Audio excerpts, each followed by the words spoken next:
Uh, Very good evening to all of you. So today is our last class on the practical problem, day 5. We are going to discuss multiple chapters in this class, and in between or at the end of the class, I will take certain MCQ, case study based MCQ. So let me start with the refund chapter.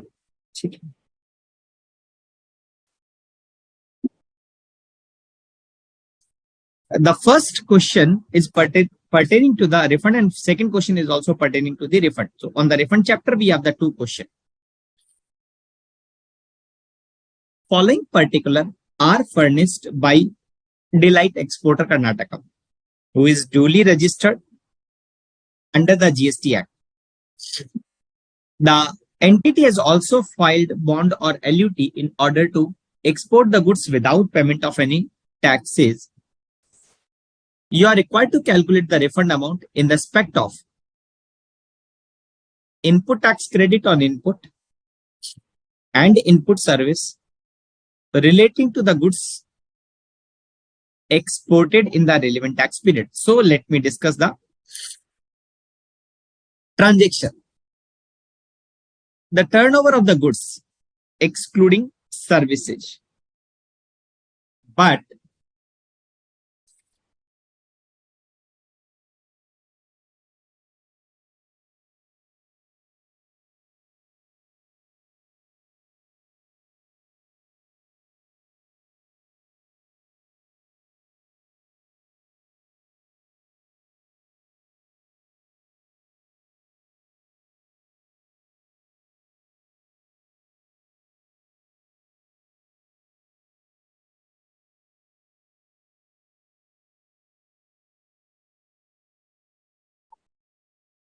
fine. The turnover of the goods excluding the supply, the service, but include the exempted domestic supply of rupees 8 lakh and inward supply of rupees 2 lakh. It includes the turnover of zero rated supplies of goods. So what we have understood from this? So we have understood that this 76 lakhs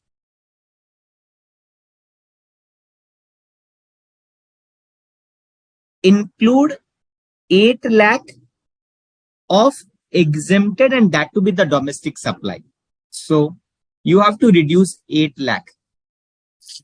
You have to also reduce the 2 lakh. Why? Because it is inward supply, not the outward supply. Further, it says it includes the turnover of zero rated supplies of the goods. So it is the total turnover of goods which include zero rated as well. They have separately given zero rated supplies of the goods under bond or letter of undertaking includes the turnover on which the refund has been claimed under Rule 89 4A and 4B. So what is the total turnover? The total turnover of the zero rated supplies. The meaning of zero rated supply is clear to all of us. That is export, correct? Or it includes SEZ supply as well. Current question is related to only export. So the total amount is 12 lakh. And as per the formula given in the Rule 89.4, it clearly says that the turnover should exclude the refund of Rule 89 4A and 4B. So I can say the 12 lakh rupees is inclusive of 89 4A and 4B, which we have to exclude. Export service under bond or LUT. So the total zero rated supplies of services is 48 lakh rupees. Non-zero rated supplies of services is 10 lakh rupees. Now they have given certain details for the payment. The payment received towards zero rated supplies of the services, which include 12 lakh against services, are yet to be supplied. Can anybody tell me the relevance of this 12 lakh? इसका relevance क्या है 12 lakh की information? it further says that advance received in past against which zero rated supplies of services has been made in the current tax period. Okay. Now, these two information.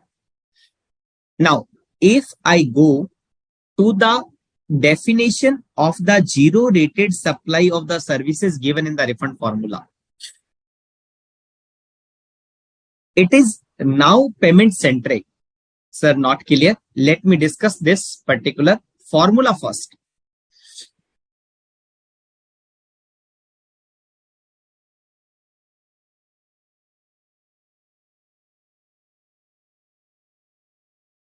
This is the formula: turnover of the zero rated supplies of the goods plus turnover of zero rated supply of services into net ITC divided by adjusted total turnover.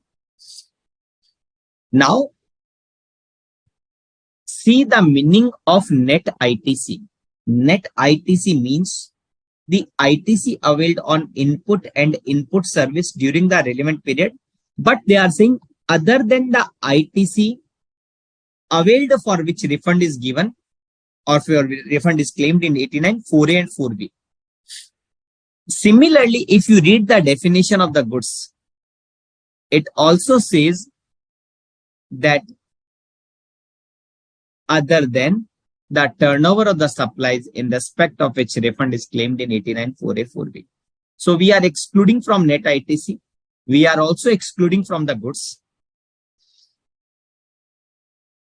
And let's read the definition, the total adjusted total turnover. It also says that turnover of the supplies in respect of which refund is claimed in 89, 4A, 4B. So it means we are excluding the turnover as well as net ITC on which refund is claimed 89, 4A, 4B.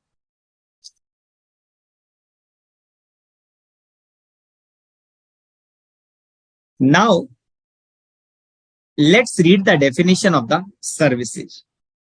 The definition of services is now payment centric. What does it mean? It means the services for which you have received the refund, for which you have received the payment, that will only be counted. If you have received the advance, but services is yet to be completed, it will not be counted. Vice versa.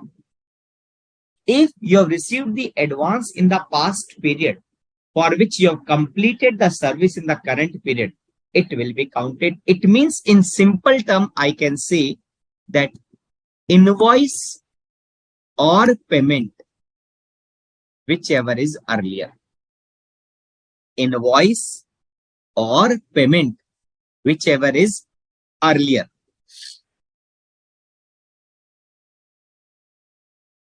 So let's move to the again question. It says that export of the services is 48 lakh, but it is not relevant for the purpose of the formula refund. The payment received toward the zero rated supply of the services, we will start from here 48 lakh. Which includes 12 lakh against which services are yet to be supplied. What I told you, that invoice or payment, whichever is later, invoice or payment, whichever is later. So you have received the advance, but service is yet to be completed. You received the advance, but services is yet to be complete. It means this 12 lakh would not be counted in export of service for the purpose of the refund. In the next line, it says that advance received in past against which zero rated supply the service has been made in the current tax period.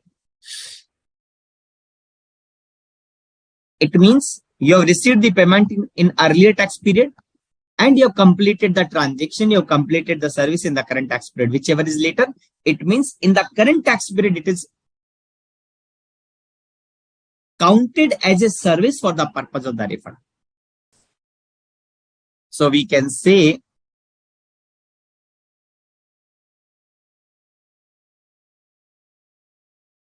that 48 lakh minus 12 plus 14.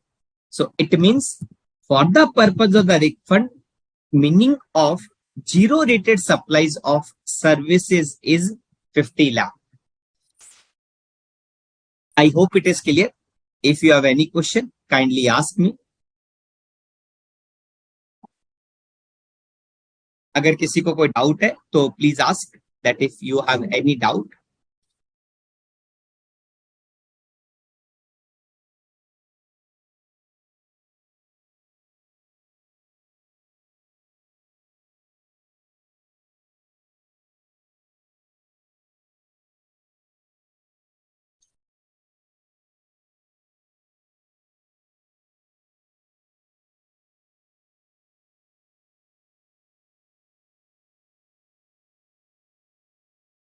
So 12, Janvi is asking, so 12x shall be treated as advance, so it is not in conflict with the time of supply provision, which says that, see, in accordance with the time of supply, the time of supply has been triggered. In case of services, the time of supply has been triggered. It is not conflict. These are the two different provisions. One set of the provision which talks about the time of supply. One set of the provision in which the department is saying that we will give the refund. So these are the two different provisions. In the time of supply, we know the advance for services is still taxable, correct? So the time of supply has been triggered, absolutely correct. But yes, can we take the refund to that extent? The answer is no. Because the refund ka provision has been separately given in section 54, subsection 3 deed with rule 89. Clear? If you have any counter question, kindly ask.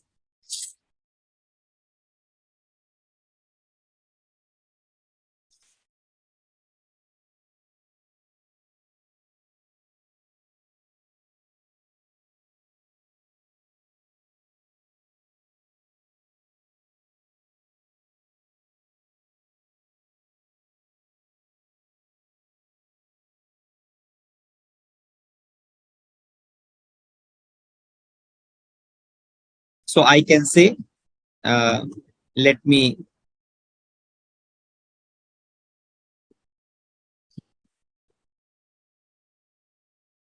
turnover of zero rated supply of services.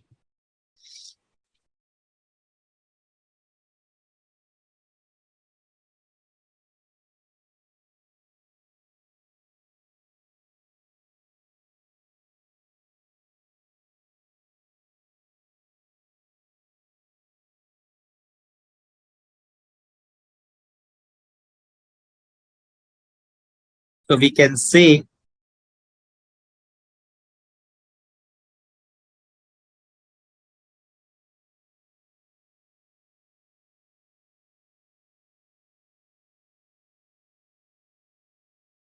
so the zero rated supply of services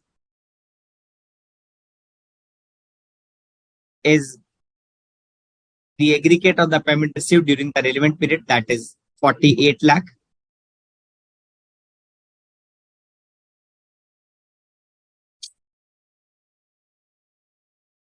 Add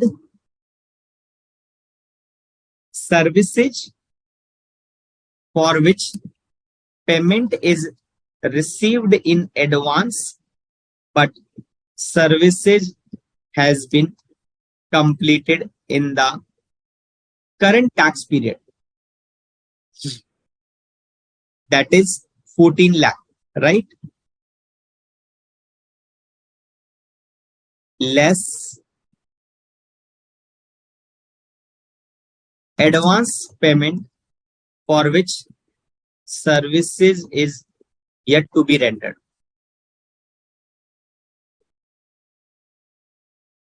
What is that amount? Is 12 lakh rupees. So I can say turnover of the zero rated supply of services is 50 lakh.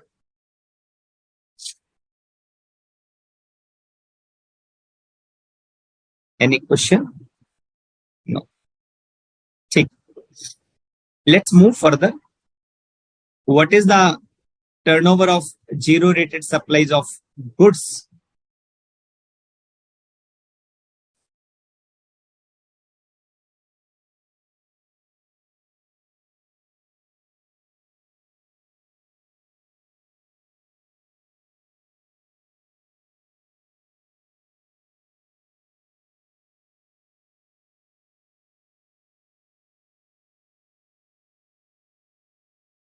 So what is the turnover of zero rated supplies of the goods?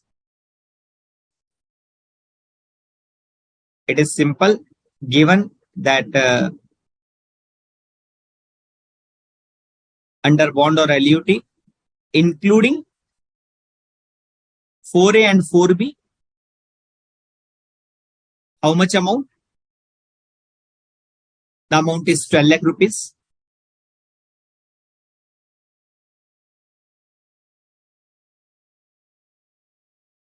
Less the turnover on which refund has been claimed under 49A and 49B, and currently we are calculating the goods. So we will have to remove the goods portion, that is 6 lakh rupees.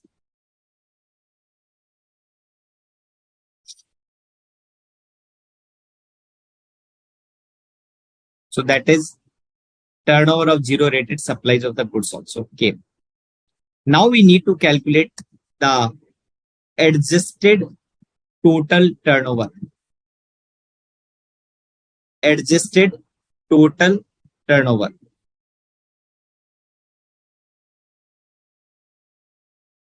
What is the meaning of adjusted total turnover? Let's read once again. The adjusted total turnover means sum total of turnover in the state or UT as defined in section 2 clause 112 exclude the service. Why they have excluded the service? Because the service would be counted as per 89(4) and then clause D. It says that turnover of the zero rated supplies of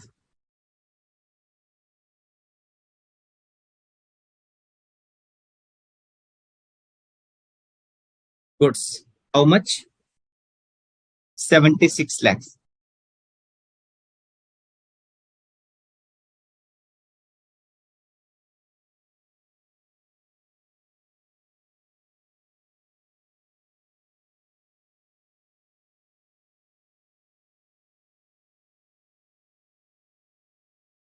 Include exempt supply. And what is the formula? In the formula, the definition says that value of the exempt supply other than zero rated. Value of the exempt supply other than zero rated has to be excluded. Correct? And what is that? Value of the exempt supply is not export. We have to exclude. So how much amount is rupees 8 lakh.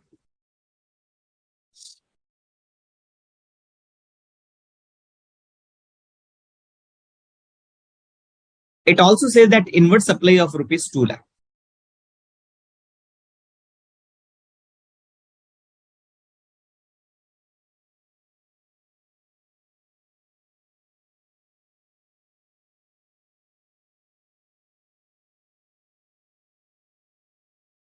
Then the formula says the turnover of the zero rated supplies as determined in the clause D.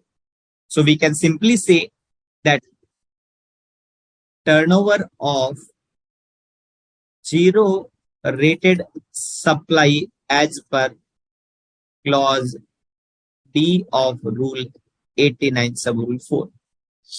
And you can simply say it is 50 lakh rupees. The formula also says that add non-zero rated supplies. Add non-zero rated supplies of services.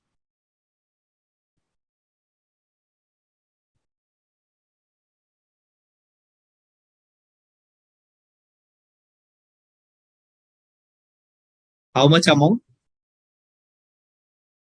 Export of service, non-zero rated supplies of service is rupees 10 lakh.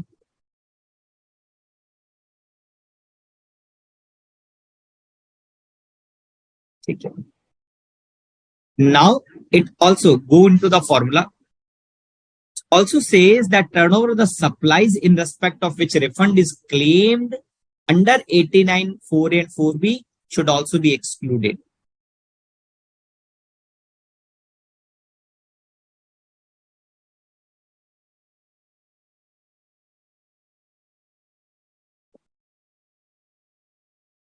Now, one point I like to highlight to all of you. So let me first put the amount. For goods, it is 6 lakh, and for services, it is 6 lakh. Correct? It says that for goods and services, it is 6 lakh or 6 lakh. What is that adjusted total turnover? This is the adjusted total turnover. Now, you have to take multiple assumptions. Suppose if you compare this in the top part, when you calculated the goods, of a turnover of goods, zero rated supplies, you can see that you have reduced 6 lakh. What is the 6 lakh? The turnover on which the refund has been claimed in 89(4A)(4B. Correct? Now, if you see the adjusted total turnover, you have reduced 6 lakh and 6 lakh, total 12. Now, point to be noted, this particular 6 lakhs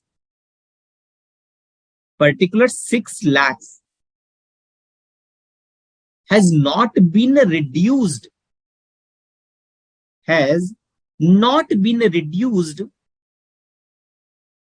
in turnover of the zero rated supply the services. Please do not do the mistake that you will exclude the turnover of zero rated supplies of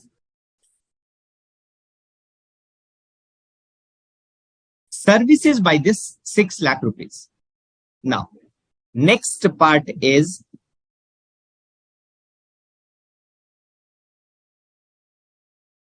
net ITC. What is the net ITC? ITC on input and input service. How much amount? 12 lakh rupees.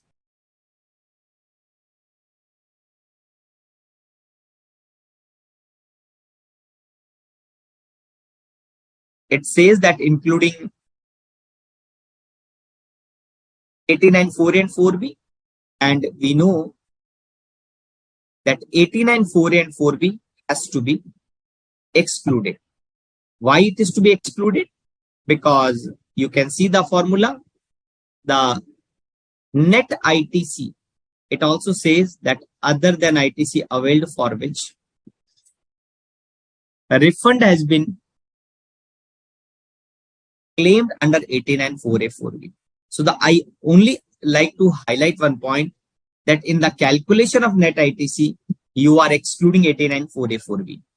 In calculation of zero rated supply the goods, you are excluding 89(4A)(4B. In calculation of adjusted total turnover, you are excluding 89(4A)(4B. This you need to take care. So now the formula is, what is the formula? Formula is very simple. The refund amount is turnover of the zero rated supplies of the goods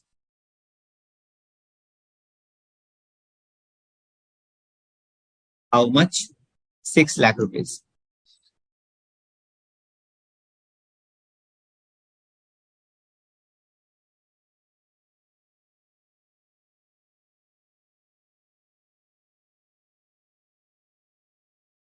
Plus turnover of the zero rated supplies of services 50 lakh multiplied by net ITC 9,60,000 divided by adjusted total turnover. What is that? 1 crore 14 lakh. So this much of the amount which would be admissible as refund. Now, if you have any question, kindly raise your question so that we can discuss and then move ahead.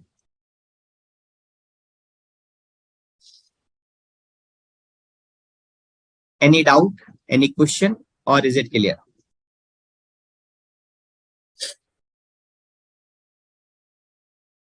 Subham is saying that, sir, kindly explain again the concept of 6 lakh if possible in Hindi.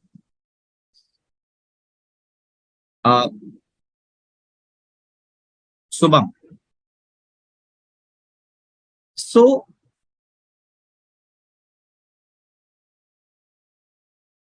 $6 lakh, you mean to say this point? Which point you like to understand? Because there are multiple 6 lakhs. एक बार आप मुझे वापस बताएं कि कौन से 6 लाख के बारे में बात करें. मैं आपको एक बार फॉर्मूले के कंपोनेंट के बारे में एक बार एक्सप्लेन करता हूं. मीनवाइल शुभम, मैं आपसे पूछना चाहूंगा कि कौन से 6 लाख की बात करें, which I have used in the formula this calculation of adjusted total turnover, this 6 lakh of the goods, 6 lakh of services. कौन से 6 लाख की बात करें, एक बार आप मुझे बताएं.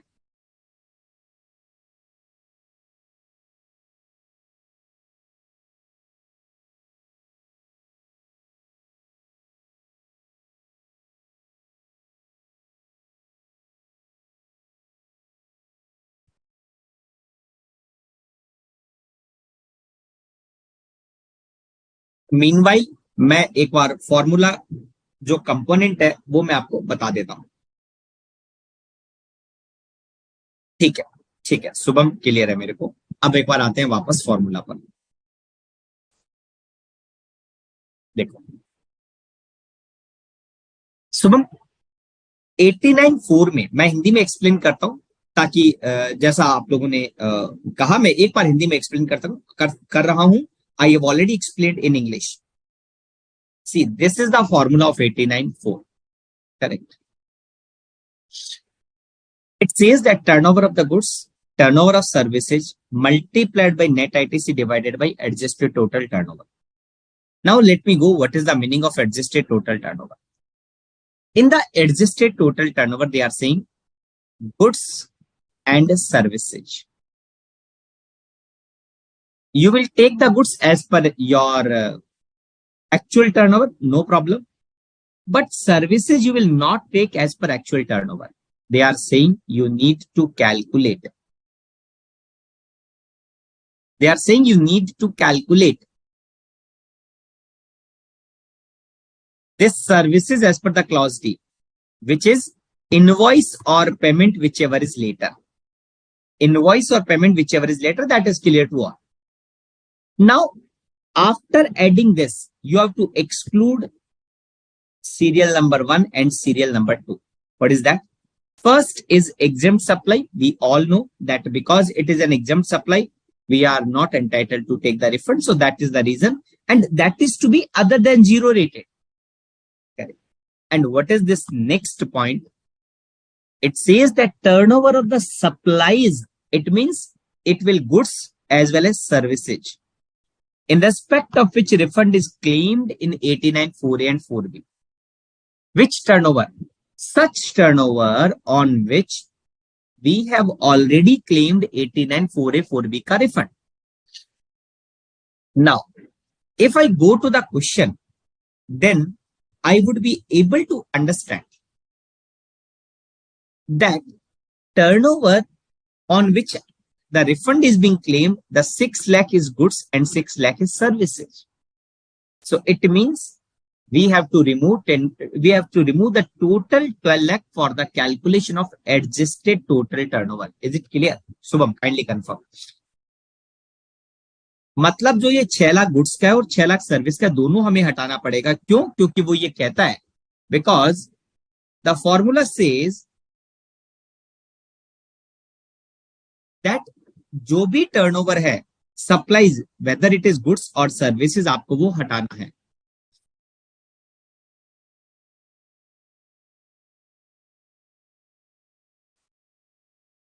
See, if you go see why I have removed section 2 clause. Okay, fine.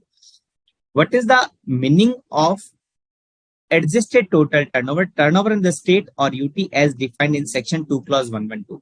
It talks about outward supply. It talks about outward supplies.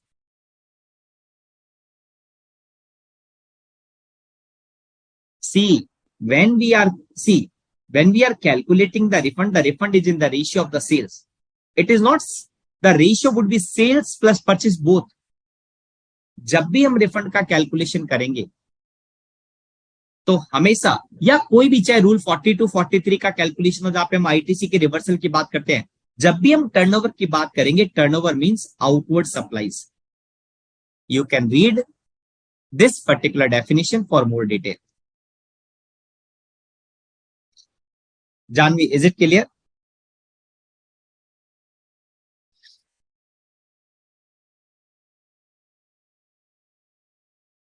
अब मैं वापस आता हूं.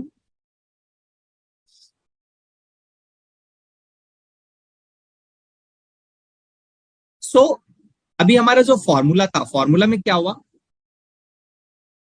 कि सबसे पहले turnover of zero rated supplies of the goods, turnover of zero rated supplies of services multiplied by net ITC divided by adjusted total turnover.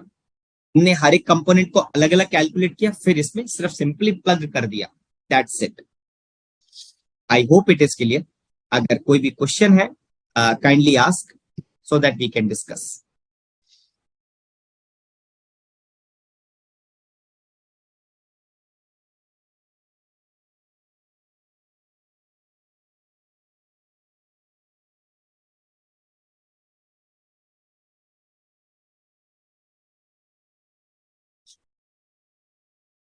For your benefit,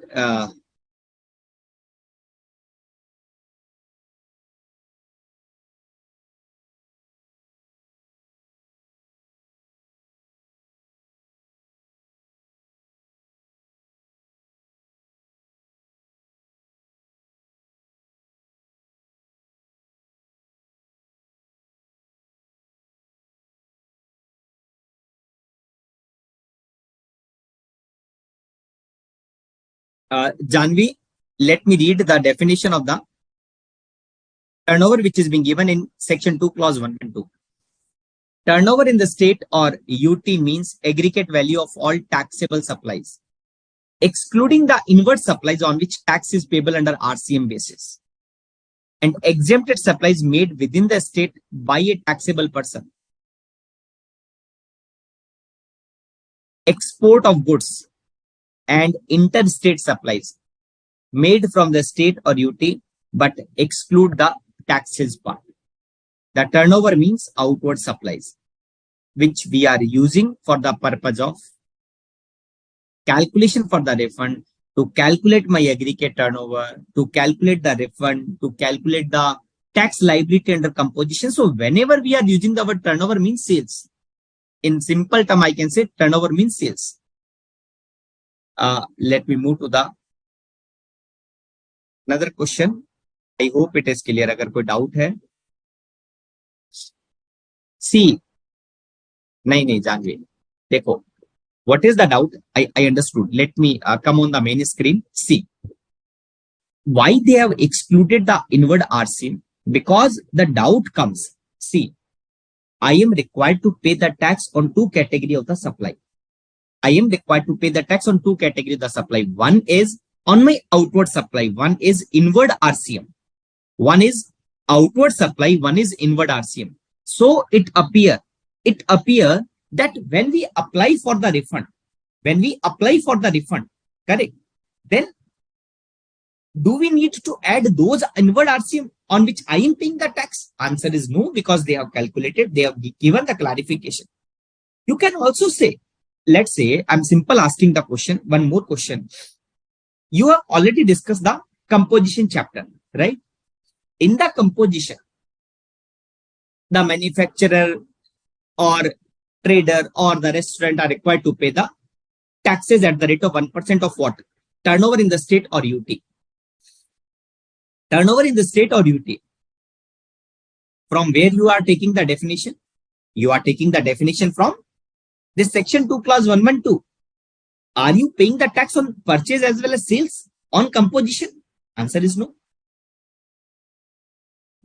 Third, that when you are calculating that I am eligible for composition or not, there is a threshold limit, upper limit.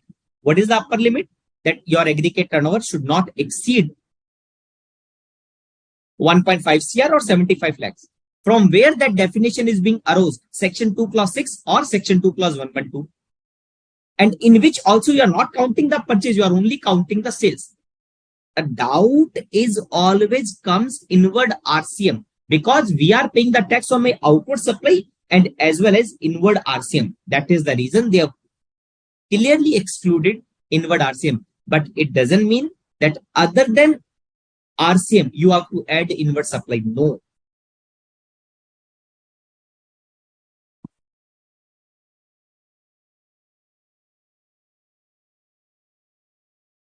Is it okay? So in the written chapter also, we are discussing that if your aggregate turnover does not exceed 5 crore, from where the definition is being taken, either section 2 clause 6 or within the state, you have to refer section 2 clause 1.2. This is all about what I like to say, that move to the next question.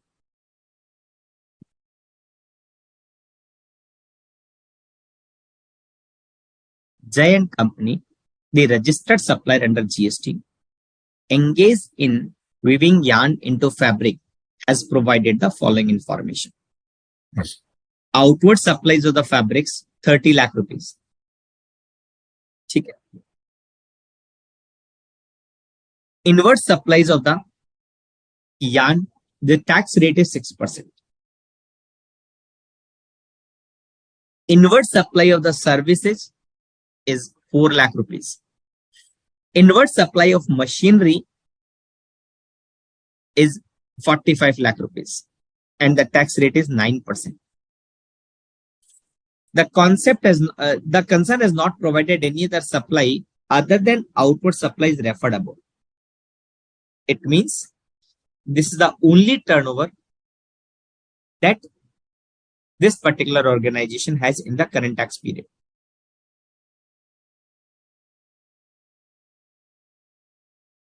ITC in respect of all types of inward supplies as given above was claimed in the GSTR 3B as well as they are reflecting in 2A 2B also.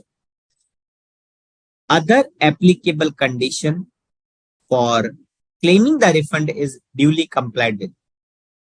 You are required to calculate the maximum refund amount eligible under 89.5 for inverted duty structures. Can anybody tell me what is the concept of inverted duty structure? क्या चीज है inverted duty? What is the concept of inverted duty structure?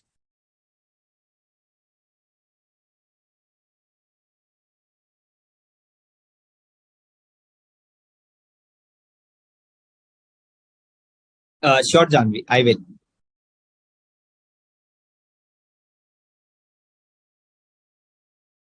What is the concept of inverted rated supplies and can we go for the refund? If there is any restriction, kindly tell what is the restriction for such inverted rated supplies. That is my 2-3 question to all of you. Kindly give the reply one by one. I am waiting for 2 minutes.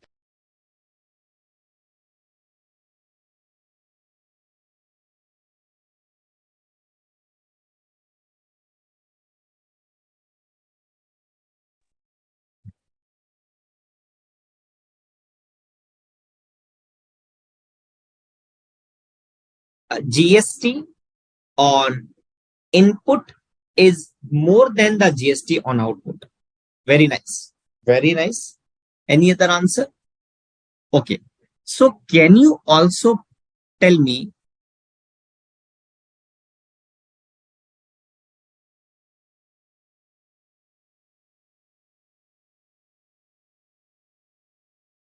can you please also tell me, is there any restriction?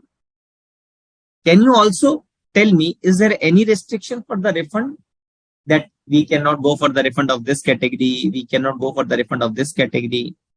Under the inverted duty, any refund is under the block category?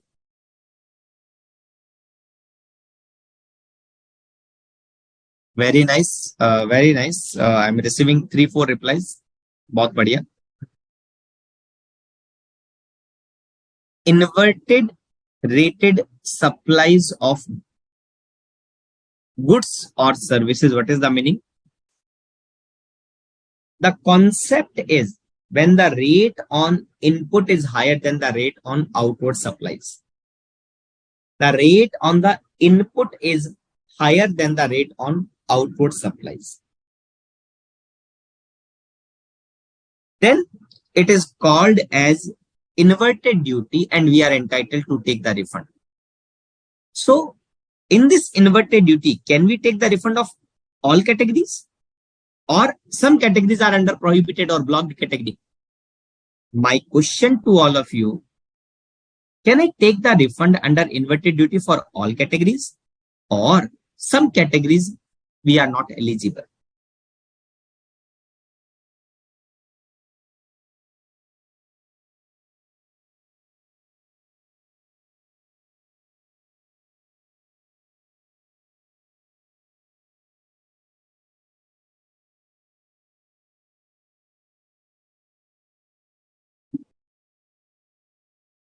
Great, very nice. So fine, let me explain. Section 54, subsection 3, read with rule 89, sub-rule 5.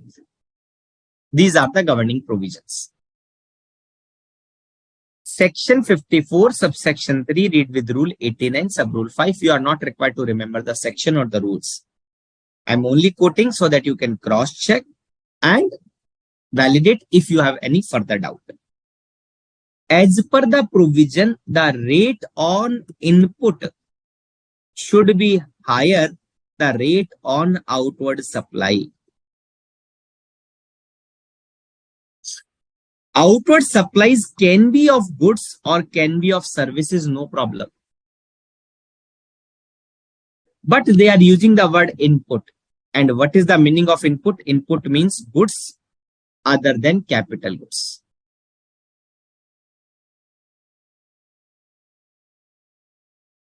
If you refer the formula in the 89.5, the meaning of ITC is also restricted to the input. Means if you have the ITC on account of input, on account of input service, on account of the capital goods, you are not permitted to take the refund of input service as well as capital goods under inverted duty category.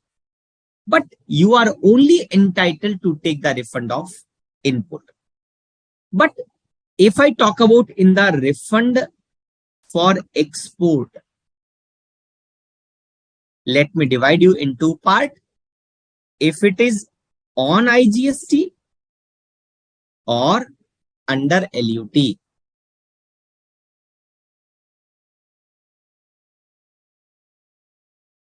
It is divided in two parts. If I am making the export on payment of IGST, I can take the refund of whatever the tax is paid. Please note that taxes can be paid through input service, as well as capital goods or through cash. Doesn't matter. Whether you have used capital goods, input service, input or cash, irrespective of any component, you are entitled to take the refund of entire taxes paid in case of on payment of IGST if you are making the zero rated supplies. But if you are making the zero rated supplies under LUT, then you can take the refund of input and input service. The capital goods is not allowed in this case. Zero rated supplies under LUT. I hope this is clear to all, but I have just given the summary.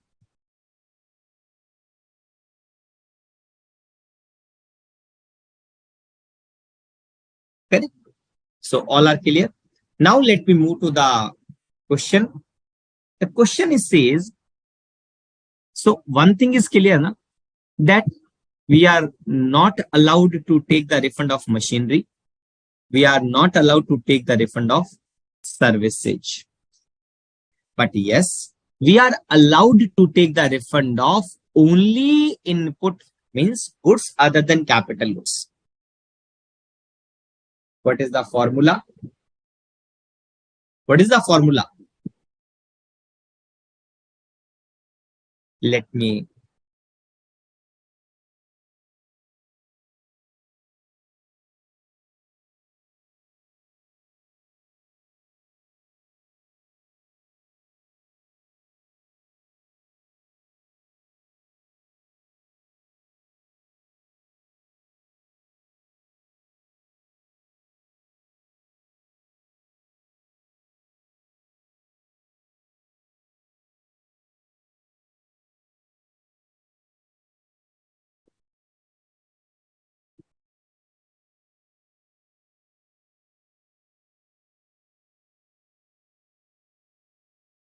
any idea that recently the formula has been changed for the inverted duty?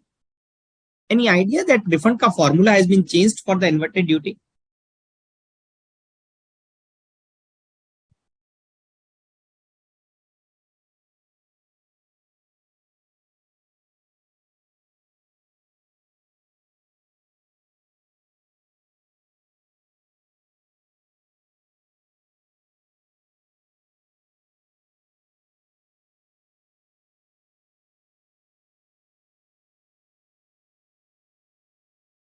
This would be very useful to all of you, I can say. Only for your understanding point of view.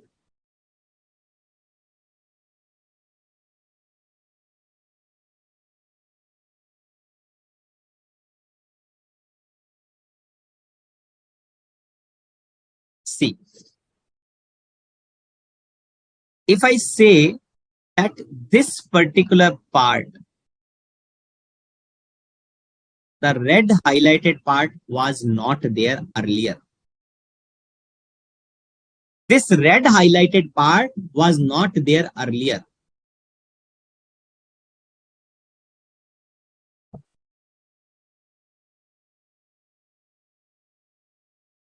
Currently, they have added in July 22. Why they have added? Let me explain you that concept and then we'll solve the case study. Under the inverted duty, we are only allowed to take the refund of,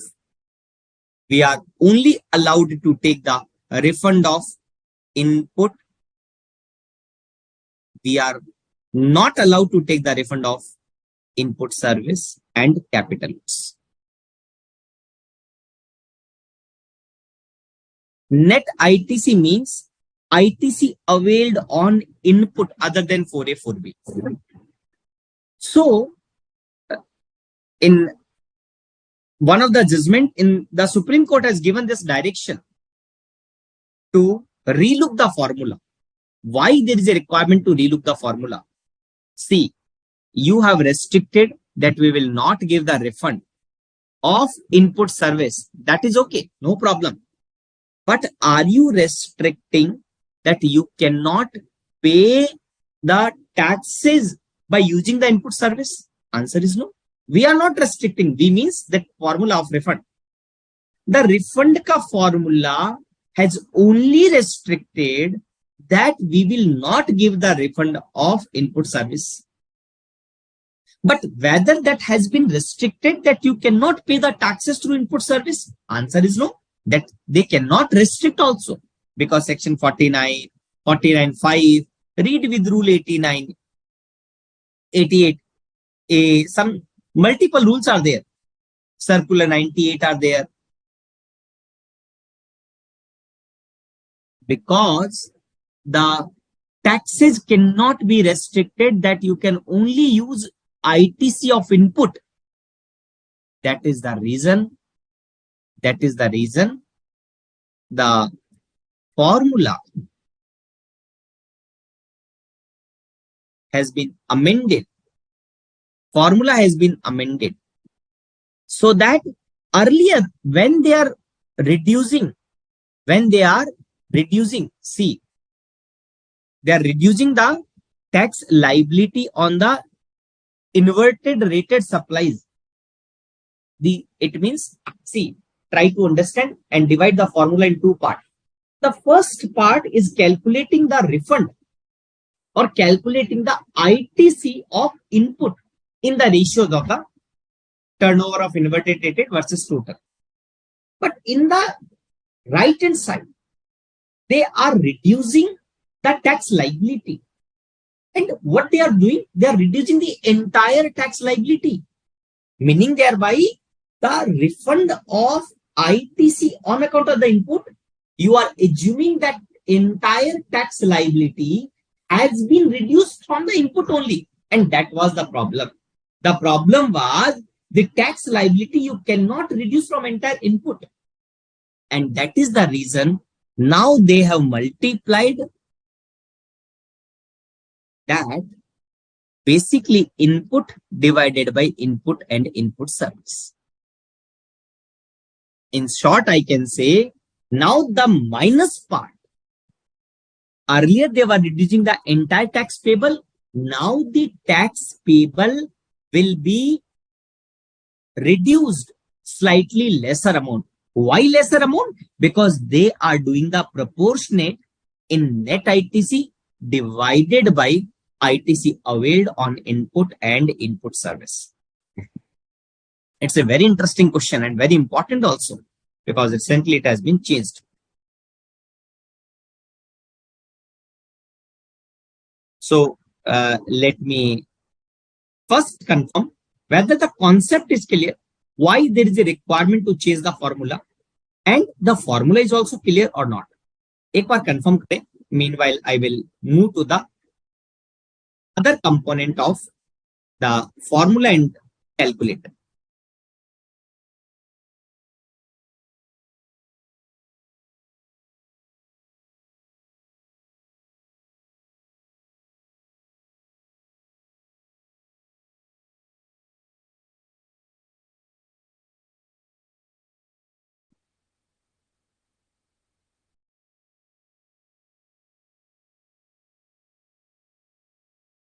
Instead of zero rated in sub-rule 4, it is substituted as inverted rated supplies.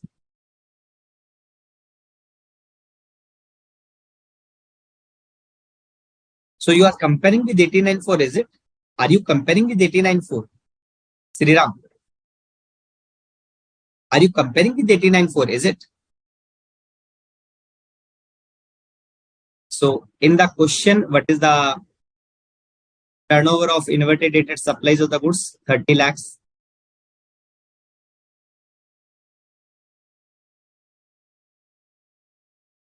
And they are saying this is the only turnover.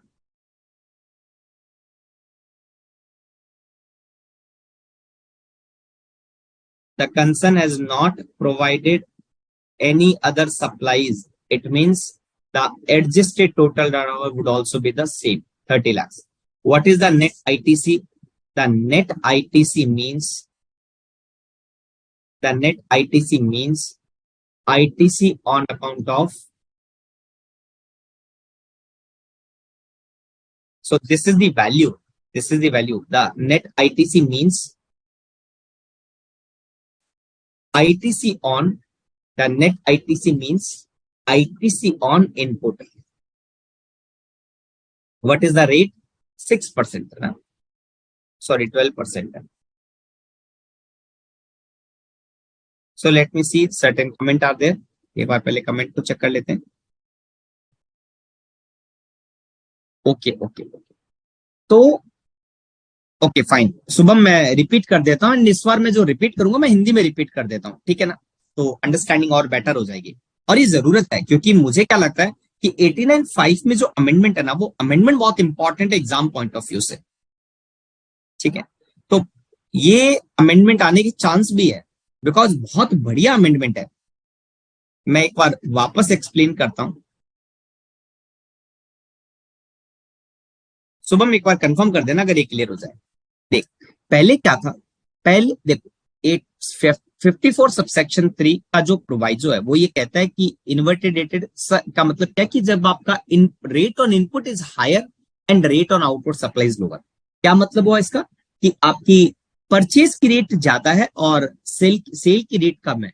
Purchase में सिर्फ item कौन सा लिया है, input, और input word को defined किया गया है जीएसटी में। Input means goods other than capital goods. तो यहां से मुझे क्या बात समझ में आ जाती है कि यहां से मुझे एक बात समझ में आ जाती है कि हमें जो रिफंड मिलेगा अंडर इन्वर्टेड ड्यूटी वो सिर्फ गुड्स का मिलेगा अदर देन कैपिटल गुड्स, ठीक है? अब तो इन्होंने क्या किया था, इन्होंने बेसिकली यहां पे टर्नओवर ले लिया जिस पर इन्वर्टेड रेटेड है, और मल्टीप्लाइड कर दिया net ITC divided by adjusted total turnover. तो एक रेशियो निकल गया बेसिकली। ये हम क्या कर रहे हैं, टर्नओवर के रेशियो में अपनी नेट आईटीसी को डिवाइड कर रहे हैं, सिंपल सा बात है। यहां पे नेट आईटीसी कौन सा होगा, सिर्फ इनपुट वाला, ठीक है? कोई प्रॉब्लम नहीं है।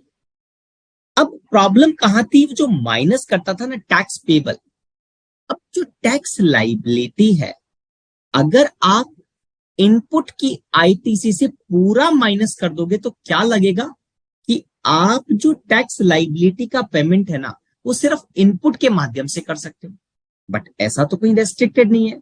सेक्शन 49 है, 49A है, 49B है, रूल 88A है, सर्कुलर 98 है, कहीं भी रेस्ट्रिक्टेड नहीं है कि आप टैक्स का पेमेंट नहीं कर सकते इनपुट सर्विस से।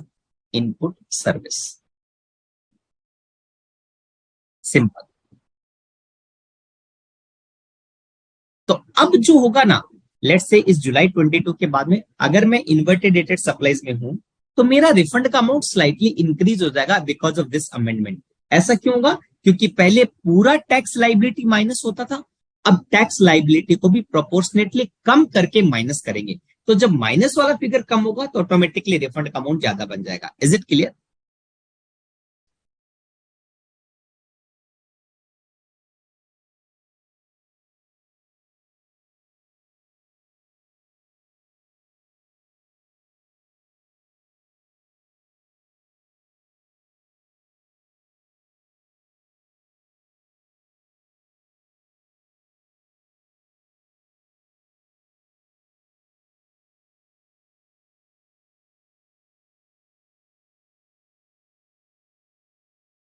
यहां तक क्लियर है दोस्त?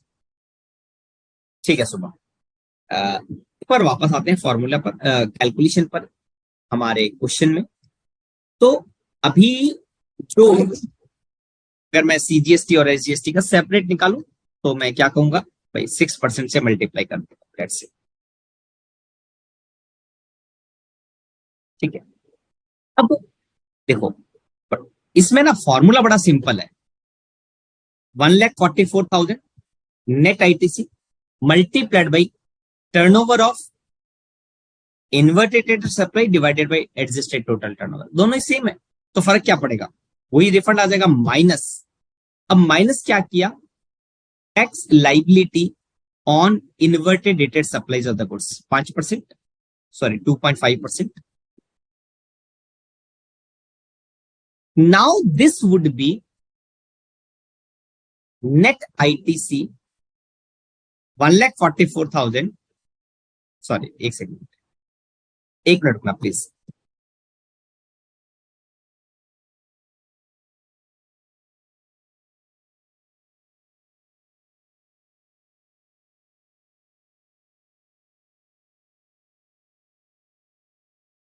1 मिनट प्लीज है।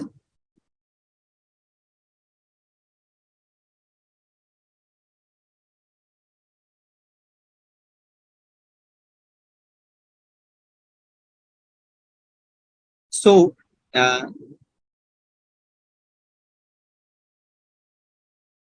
service 4 lakh and tax rate is 2.5, 2.5.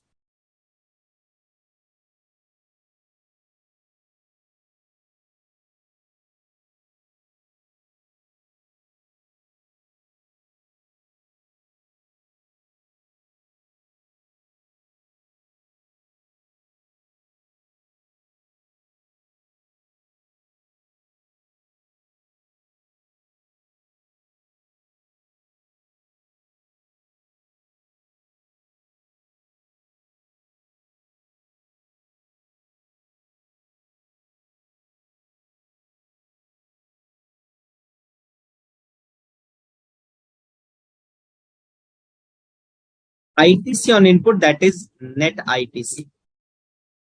Now try to calculate. What is the formula? Formula says turnover of inverted dated supplies of the goods 30 lakhs multiplied by net ITC. What is the net ITC?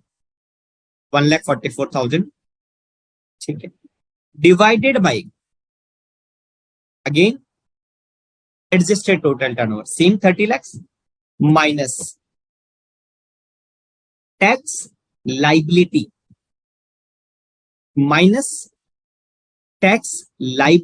on inverted rated supplies of the goods. What is the tax? 30 lakhs multiplied by 2.5%. This is the maximum refund amount as per the earlier formula. Now, what is the revised formula? They are saying now this reduction would be in the ratios of the net ITC divided by ITC on input and input service. This multiplied by net ITC and divided by ITC on input and input service.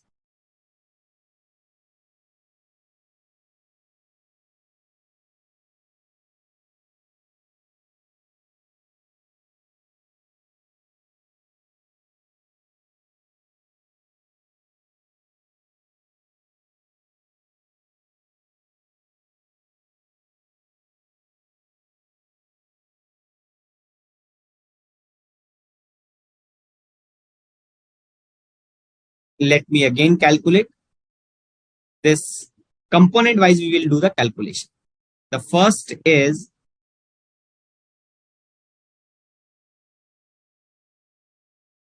$1,44,000 and total is 75,000. So I can say the net refund is 69,000.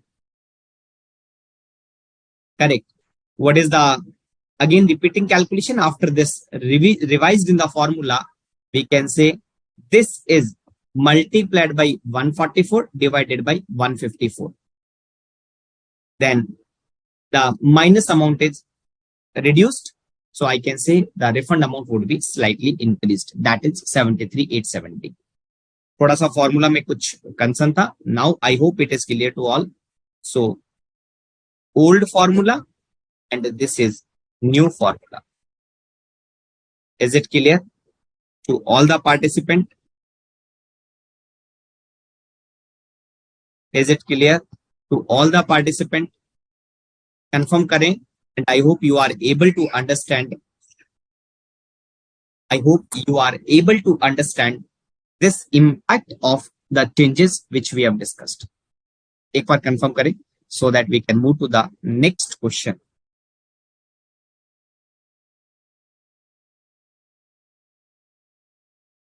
Shriram, I think we reworked. ठीक है, Excel use कर रहा हूँ, इसीलिए थोड़ा सा वो minus वाला फिगर का पॉइंट था.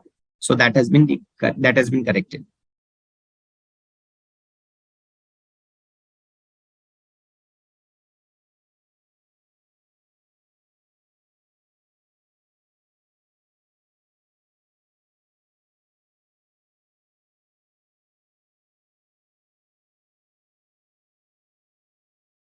So let me move to the next question. Let me move to the next question. What is the next question? The next question says that please explain the provision relating to the assessment of unregistered person by the proper officer, and the provision is under section 63 of CGST Act. What is the concept of unregistered person? It is a very theoretical point. Let me explain to all of you and you can read and accordingly you can draft. See, the first point is the section 63 says that it is starting with the notwithstanding anything contained. They are saying if the taxable person failed to obtain the registration, even though he was liable to do so. Point number one, the taxable person failed to obtain the registration. Second, or whose registration has been cancelled by the proper officer using the power 29 subsection 2. It means the current status is unregistered. The first they are saying either he himself has not obtained the registration, but he was the taxable person. See the difference between person, taxable person and registered person. See the person which is being defined. Taxable means the person who is registered or liable to take registration. And registered person means the person who is registered in the GST. It can be voluntarily or it can be mandatory also. So it means if a person was taxable person, it means he was liable to take registration but not taken the registration, or the registration has been cancelled by the proper officer under section 29 subsection 2. Then the proper officer may proceed to assess the liability to the best of his judgment. The time limit to do the assessment is 5 years, and 5 years is from the due date of annual return of the relevant tax period or relevant financial year. And always the opportunity of the being heard has to be given. Okay, this is the provision of section 63. And you can also mention the section 29 subsection 2 also. What is that? See, the power of the proper officer to cancel the registration of a taxpayer. So it include like a registered person as contram in the provision, a person paying the tax under section 10 and has not furnished the return for a financial year beyond 3 months from the due date of the said return. So earlier, if you talk about the GSTR 4, see, we all know that a return which is applicable to the composite taxpayer is the GSTR 4. CMP 8 is only the payment of taxes. GSTR 4, it was initially quarterly, but it was made yearly since long. Now, but the 29 subsection 2 power of the proper officer to cancel the registration. It was earlier, they are linking with quarterly return, but now they are saying if the GSTR 4 is not being furnished within 3 months from the due date. What is the due date? 30th April after the end of the financial year. Then, and they are saying not furnish the return for consecutive period of 6 months, regular category, or if one has obtained the registration under voluntarily category, then has not commenced the business within 6 months, or willful fraud or misstatement, the registration has been obtained. And there are multiple power has been given in Rule 21A also, like not furnish the bank detail within 45 days, anti-profit ring clause. So there are multiple points. So you can quote that power of the proper officer to cancel the registration in this particular answer. I hope it is clear.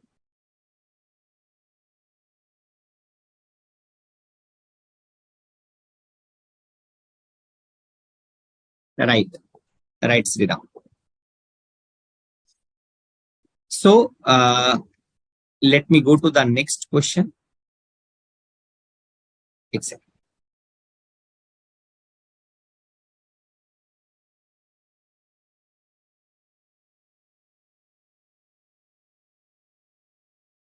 In the month of the March 2022, during the course of departmental audit under section 65, audit team observed the ITC has been claimed. Department was not satisfied with the reply submitted by the company. Okay. The audit team issued the so-called notice in 74. That is also correct. And transferred the matter to the adjudicating officer and also started the recovery in 78, 79 for recovery of the input tax credit wrongly awarded. You are required to comment whether action of the department to recover the amount is justified in the GST law or not. What do you think? Any comment? Let me give you 1 minute. Meanwhile, if you have the comment, please tell me, and otherwise I will proceed to give the answer.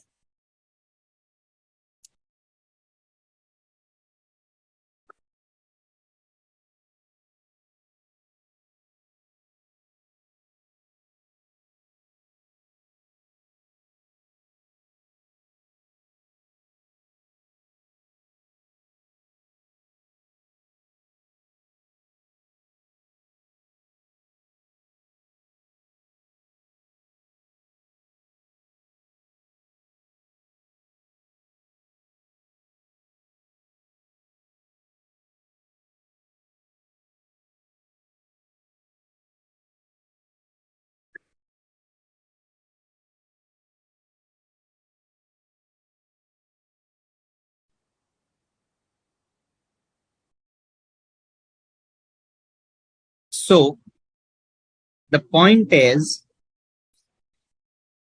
see, what should be the process? See, they have conducted the audit in 65. They have given the audit memo for which they have asked the reply. They have given the reply also. They've issued the so-called notice, still that the process is entirely correct. There is no problem. But now once the so-called notice has been issued, they have not issued the order. Audit team has given the so-called notice, not the order. And without issuing the order, they have initiated the recovery, or they have directed to the adjudicating officer to initiate the recovery. That is not correct. Why it is not correct? Because if you refer the section 73 or 74,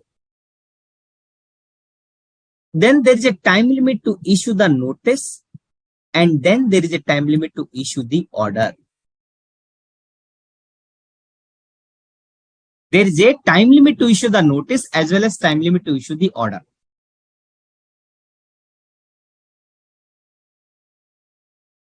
After issuing the notice, then order has to be issued, and once order has to be issued, then there is a certain time limit within which the aggrieved person can file the appeal.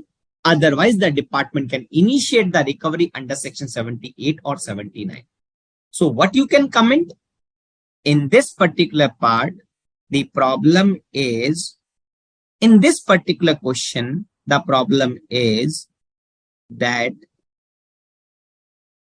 the adjudicating officer, proper officer, has to issue the order for which there is a time limit to make the appeal. We will discuss in the subsequent question. And then if appeal is not made, then within the time limit, then after the expiry of the 3 months, they can initiate the recovery. But you cannot, officer cannot initiate the recovery on the basis of the so-called notice. Correct, Janvi and Sriram.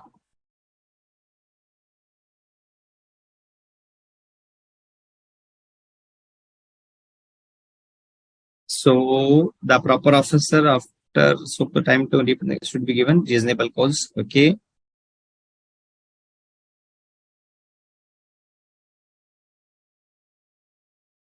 Correct. Satisfied with both the answer, Miss Janvi and Mr. Sriram. Okay. So now let me proceed to the next question.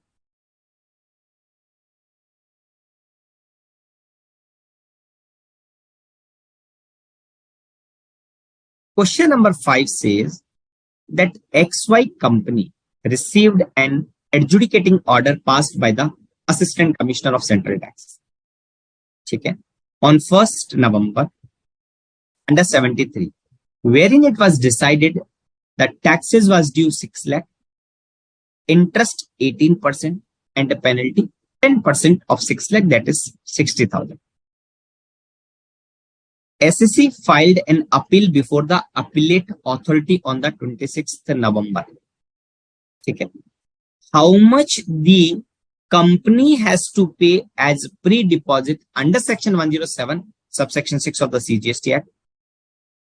Whether your answer would be different if the SEC appeal only against the part of the demand amount, say rupees 4 lakh, and admitting the balance liability, that is 2 lakh, arising from the said order. Now give me the answer. This question is basically for the pre-deposit under section 107, and we are making the appeal to the appellate authority. Appellate authority, correct?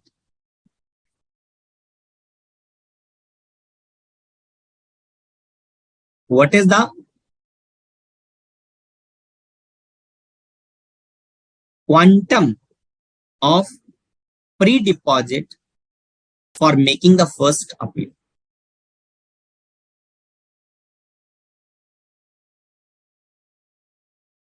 Very simple. See, if it is a first level of appeal, then 10% of disputed amount. In the given case, the case number 1, the disputed amount is 6 lakh, right? The disputed amount is 6 lakh. Therefore, the 10% should be deposited, that is 60,000. Any counter question? Please ask.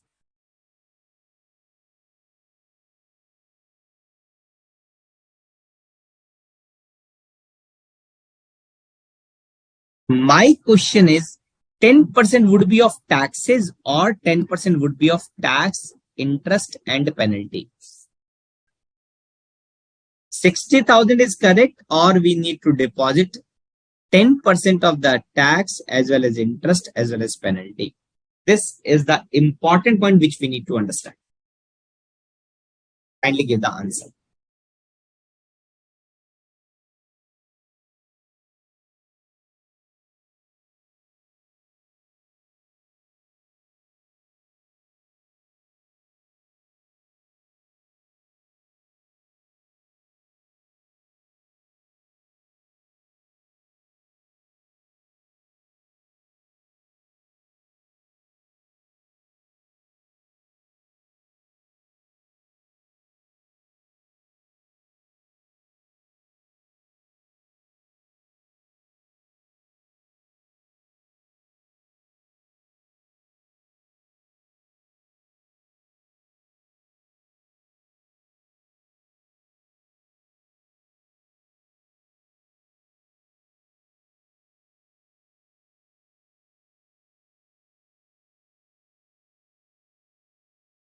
Very important question.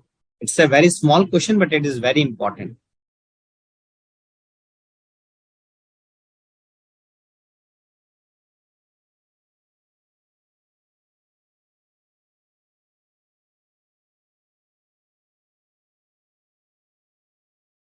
The point is, case number 1 is very simple. We need to pay the 10% of the disputed amount. And if you refer the provision of 107 subsection 6, there are two clauses, clause A and the clause B. It says that clause A, if you are admitting, you have to pay such part of the amount of the tax, interest, fine, fee, penalty arising from impugned order as admitted by you.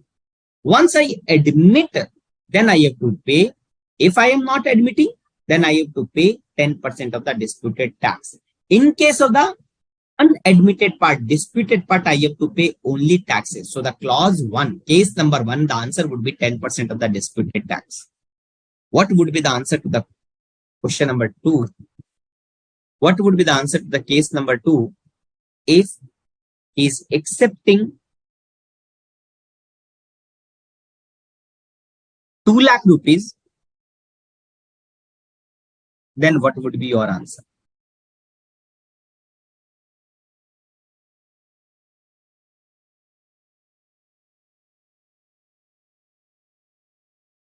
Same amount which you have accepted 2 lakh rupees, full amount plus 10% of the disputed amount, 40,000. But yes, to this extent, you have to pay the interest as well as penalty. I hope it is clear. Any counter question, kindly ask. Basically, I am referring 107 subsection 6 clause A and the clause B. If you have any question, kindly ask so that we can move to the next particular question.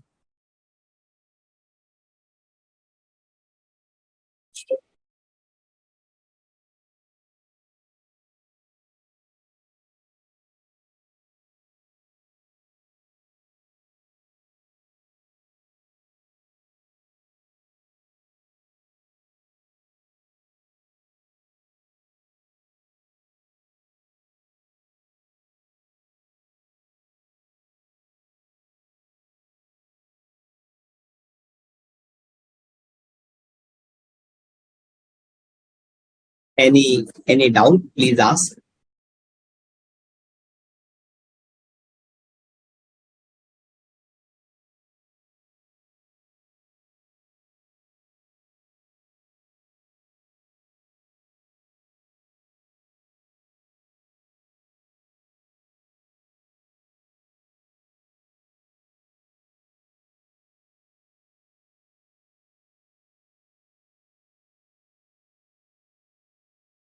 Clear?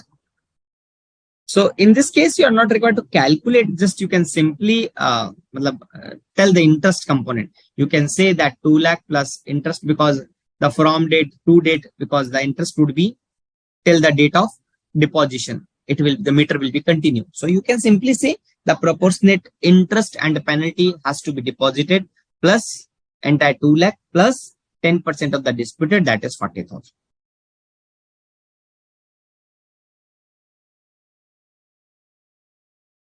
Yes, pre-deposit amount is only of the 10% disputed part. Absolutely correct. वो सिर्फ tax का है, लेकिन जो admitted part है उसका आपको tax भी जमा करना पड़ेगा, इंटरेस्ट भी जमा करना पड़ेगा और पेनल्टी भी जमा करनी पड़ेगी proportionate. Fine. So now I request Ashok ji, 15 minute का ब्रेक स्टार्ट कर लेते हैं. We will resume at 7:40. हम लोग रिज्यूम करते हैं at 7:40. 15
Okay, start.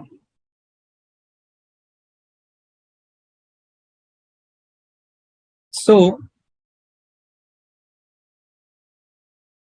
I have made a certain MCQ covering the basic actually mixed chapter. Okay.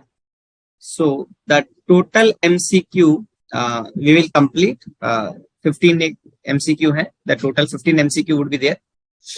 The first question is what is the non-taxable supplies? Petrol, diesel, and alcoholic liquor for human consumption, electricity duty, supplies covered in the negative list, all of the above. What is the non-taxable supplies? You all are requested to give the answer. What is non-taxable supplies?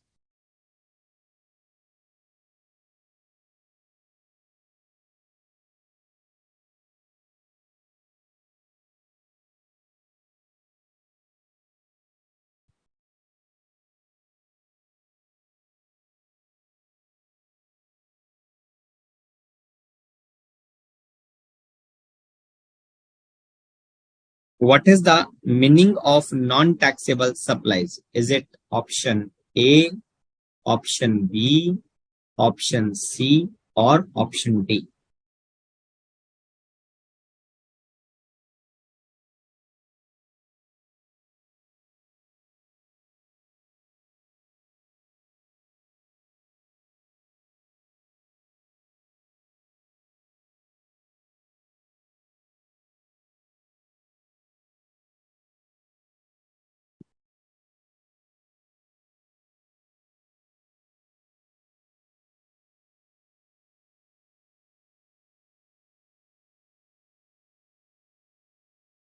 Oh, option D.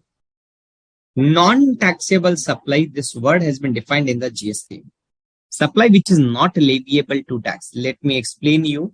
And so by this we could be able to revise multiple chapters.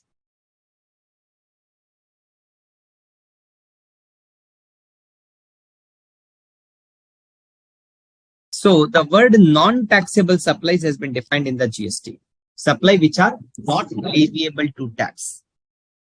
Now, what is the provision of levy and collection of the GST? This is section 9. It is a charging section. Correct. If I read the 9 subsection 1, 9 subsection 2, 9(1) says that alcoholic liquor for human consumption other than alcoholic liquor for human consumption. 9 subsection 2 says that 5 specified petroleum product, the GST would be levied on these 5 specified petroleum product at a future date on the recommendation of the council.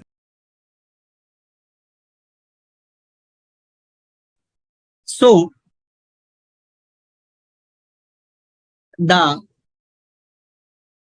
non-taxable supplies is nothing but the combination of 9 subsection 1 and the 9 subsection 2.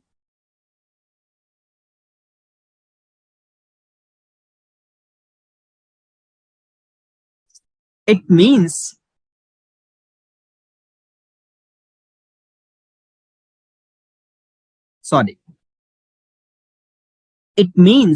the petrol, 5 specified petroleum product and alcoholic liquor for human consumption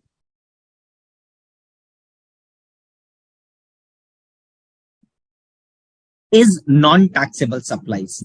The electricity is an exempt supply. Supply covered in the negative list, it is also called as no supply. But my question was very specific, non-taxable supplies. Non-taxable supplies means the answer would be option number A. Next question. Let's say the furniture having the WDV of 10,000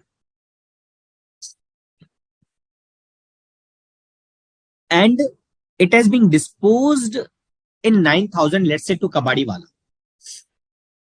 Will the transaction be treated as supply? Option number A, if the ITC is availed, then only it is a supply. Option number B, no, as it is sold below WDV, so it is not the supply at all. Option number 3, yes, it will always be the supply. Basically, this question is linked to Schedule 1. I hope you all know and able to recall the schedule. The taxable event, if the furniture having the WDV of 10,000 has been disposed by Mr. A 9,000, will the transaction be treated as supply? It is dependent on the ITC. It is no, because it is sold below WDV, or it will always be the supply. What would be your answer? Let me see the answer. Sorry.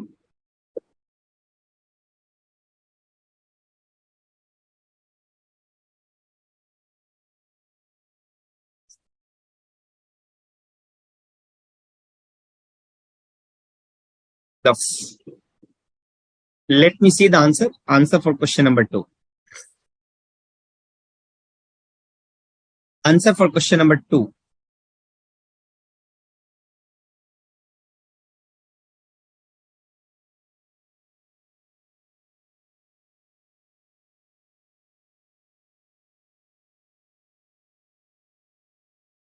So one answer is A, another answer is A, third answer is also A, and one answer is C. Any other participant? So there are two doubt, either A or C. Either A or C. I will put this question on hold because next question is also somehow related to this. And then I will explain both the question together. मैं इस question का जवाब next question के बाद दूंगा. Let me ask next question first and then I will give the reply.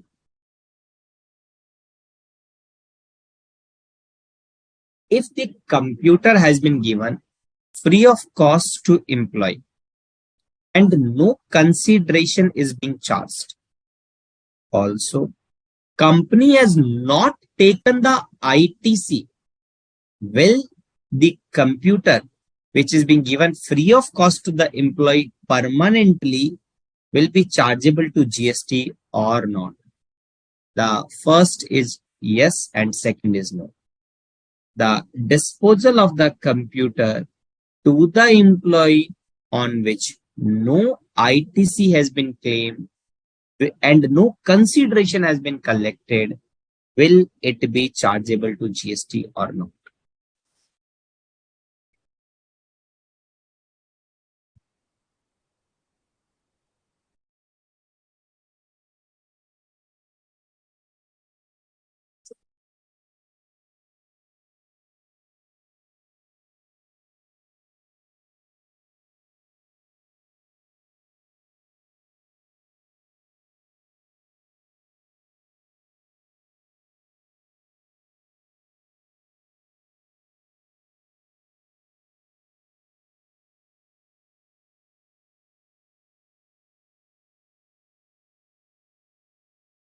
Sriram is also saying for the last question, question number 2, he is saying that first option. So all the parties, question number 2 I'm talking about, all the participants were with option A and only Janvi is with option C. In the question number 4, I'm receiving the mixed answer. Question number 4 or question number 3, I think. It is 3, question number 3.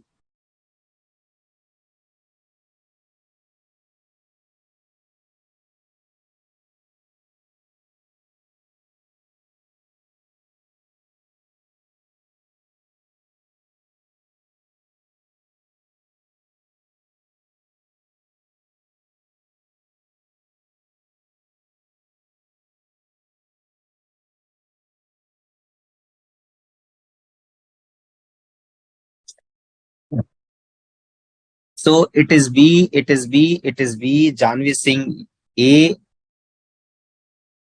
क्या बात है. Both the answer is correct. Let me discuss with all of you. Both the question was very tricky, frankly speaking, and most of the participant has given incorrect answer. Most of the participant has given incorrect answer. Try to understand. Why I was saying, see, you all have given the answer that if ITC is being availed, then it is a supply. But that is not correct answer. The correct answer, yes, it is always supply. Why you are with option number A? You know that you have applied schedule 1 here. And schedule 1 para 1 says that permanent transfer or disposal of business asset where ITC has been taken. And now, and you all have used the same concept that if ITC is being availed, it is a supply. My dear friend, when we all have to refer the schedule 1, आप मुझे बताएं schedule 1 कब refer करते हैं? It is without consideration, right? Now, but the Mr. A had sold this furniture in rupees 9,000. So meaning thereby the schedule 1 will not come into the picture at all. And because it is with consideration, it is always supply whether ITC taken or not taken. Kindly confirm everyone. Is it clear to all? Or if you have any counter question, kindly raise.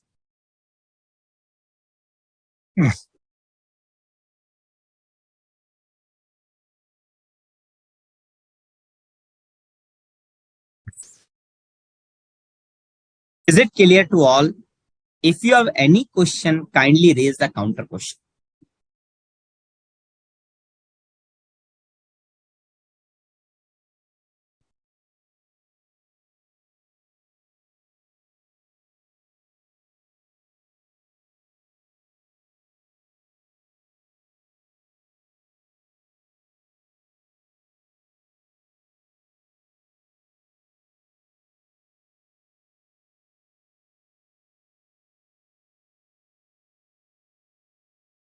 Now let's move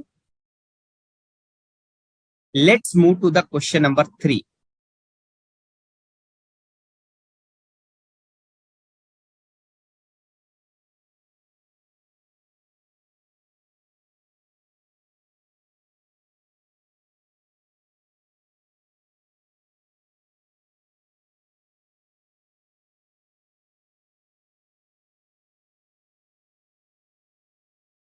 So I think I have to add one information which is being asked. All you have to given the comment in the chat.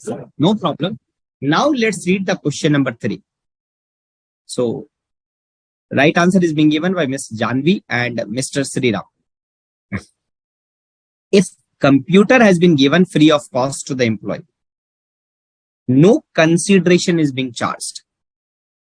Also, the company has not taken the ITC.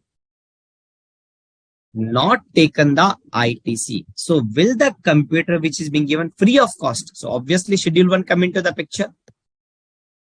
To the employee permanently will be chargeable to GST or not? Assume that open market value of that computer is 85,000.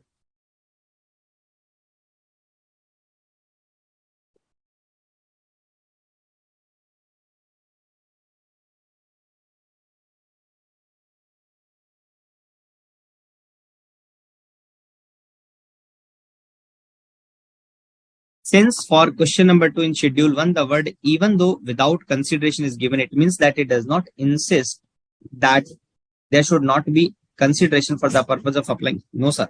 Kindly refer section 7, subsection 1, clause C. See, the source of the schedule 1 is basically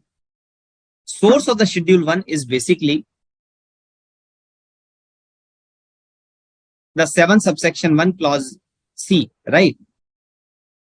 Clause B and clause C is the 2 exception.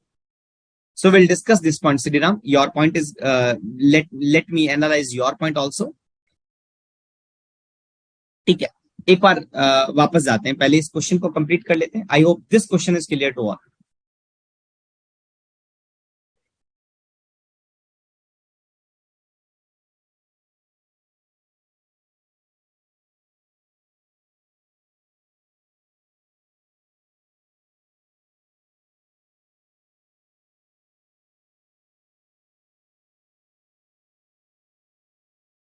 So mister Shriram, आपके point को मैं बस 2 minute बाद analyse करूंगा. Let me give the answer for the current question which I have asked. So in this question, the point is very simple. Schedule 1. There is two para 1 and para 2. So para 1 is basically creating the restriction that ITC has been availed, then only it is a supply. But if it is a para 2, there is no such a restriction. Or para number 2, there is no such a restriction that whether ITC has been availed or not. It means if you are covered in the para number 2, it is irrelevant that whether ITC has been availed or not. It means if you are doing the transaction with the related party or if you are doing the transaction with a distinct person, you will be covered in the para 2. There is no such a restriction. There is one proviso which talks about if the amount does not exceed 50,000, gift worth of rupees 50,000. Gift worth of rupees 50,000 is not taxable. So I have assumed that it is 85,000. So this transaction becomes a supply. I hope it is clear. Now let me analyze the point. Gift का limit 50,000 है, right?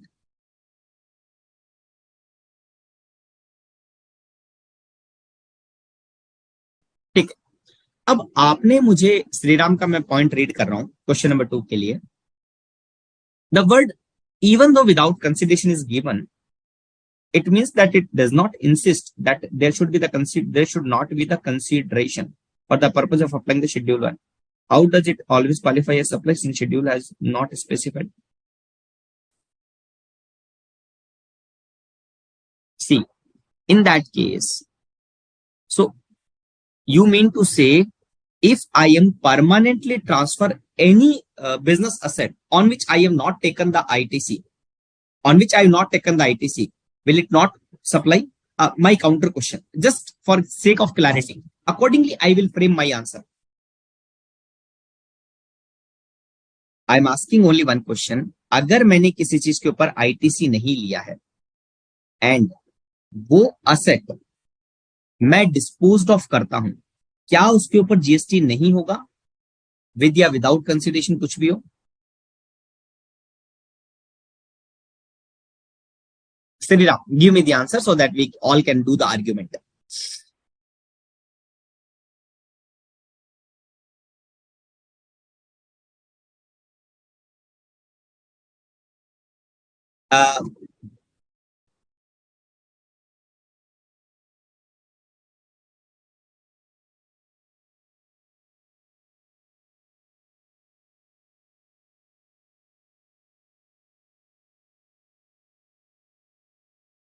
Quickly reply so that I can move to the next question.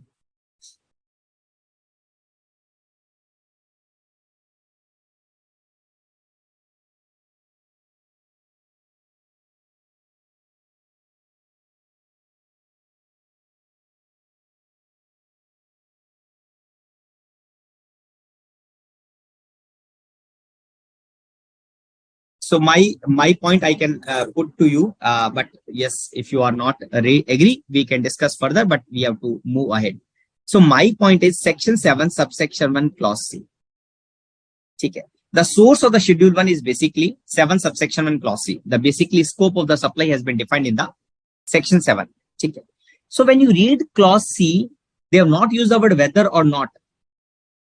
They have not used the word whether or not. They've used the word that the activity specified in the schedule 1 made or agreed to be made without consideration. It means the transaction which is being specified in the schedule 1 will be treated as supply when it is without consideration. So this is my view, and based on that I have given the reply for the question number 2. Okay. So let me move ahead next question so that we all can cover maximum part which we can do. Question number 4. In case of the AMC contract for computer, wherein the goods and services has been provided by the service provider, then it is a mixed supply, work contract service, composite supply, or individual supply of the goods and services.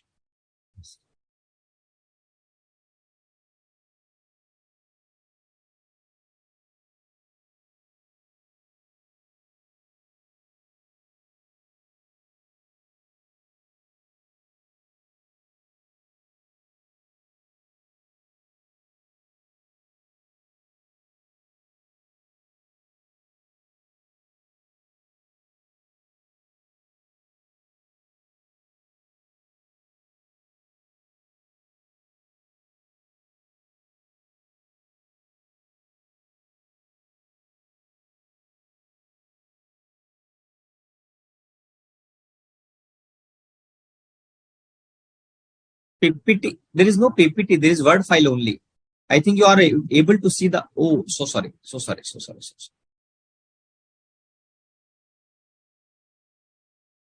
The taxable event. In case of the AMC contract for the computer wherein the goods and services has been provided by the service provider, then it is which type of the supply? Assume that in normal course of business. So AMC contract. So what is the nature of transaction?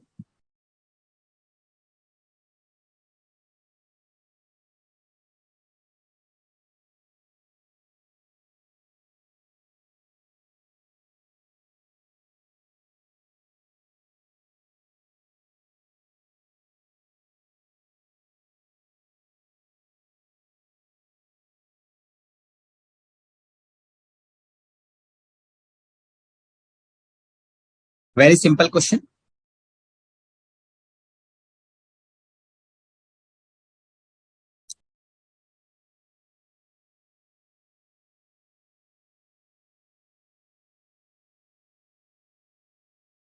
Right answer is, requesting everyone to give the reply. Right answer is,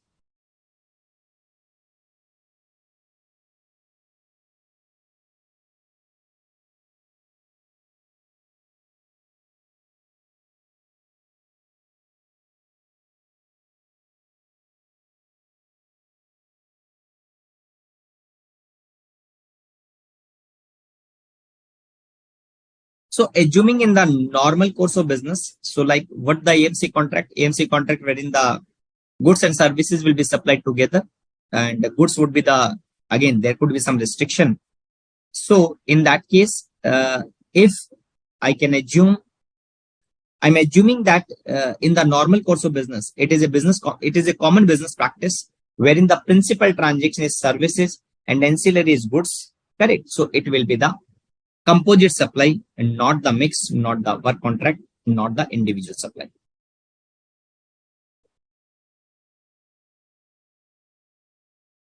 Now the next question is very important.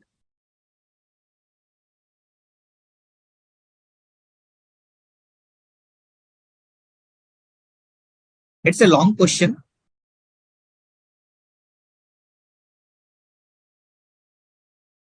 So you need to answer. So what I have did in this question, so I have made basically the subset of the 4 questions, and you need to pick the correct answer. What is the threshold limit for registration? Exclusive supply for interstate, supply of the goods within the state, exclusive supply of the goods interstate, exclusive exempt supply of the goods as well as services interstate. Assume that state are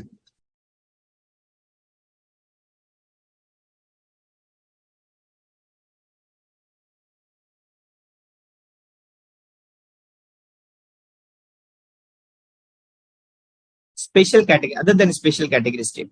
Okay.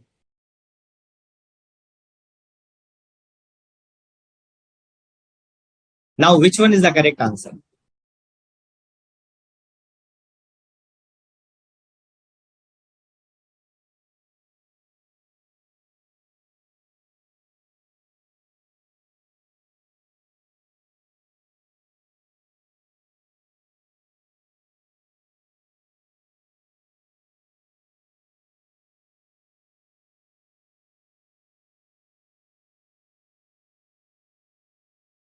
थोड़ा सा मुझे एक minute font I need to reduce that font so that you all can see the question at a glance. So there are various questions, so we need to speed up.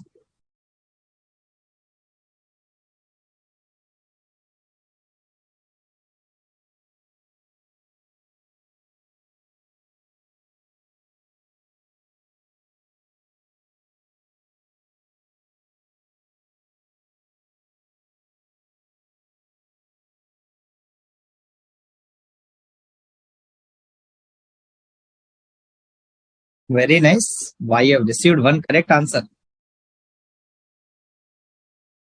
Thank you so much, Ms. Janvi Agarwal.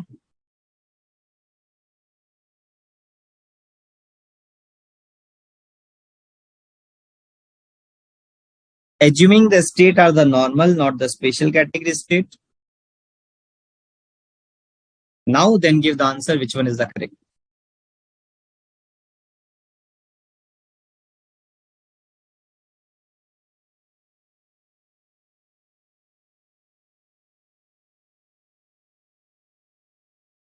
So right answer is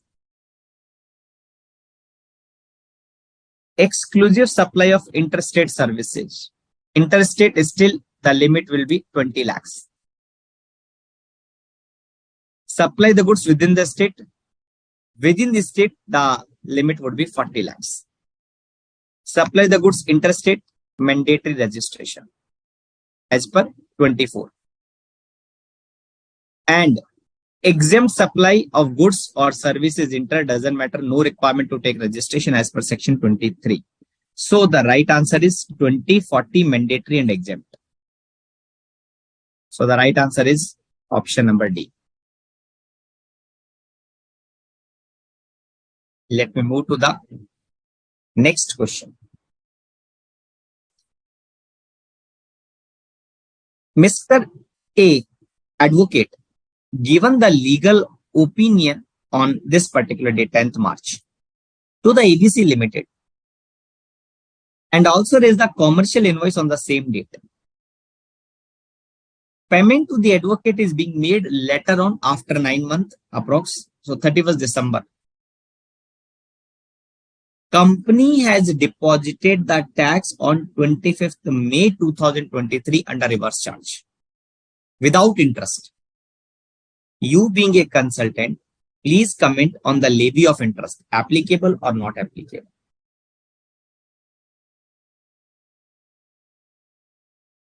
Thank you. Thank you, Sriram. You have also given the right answer for the last question.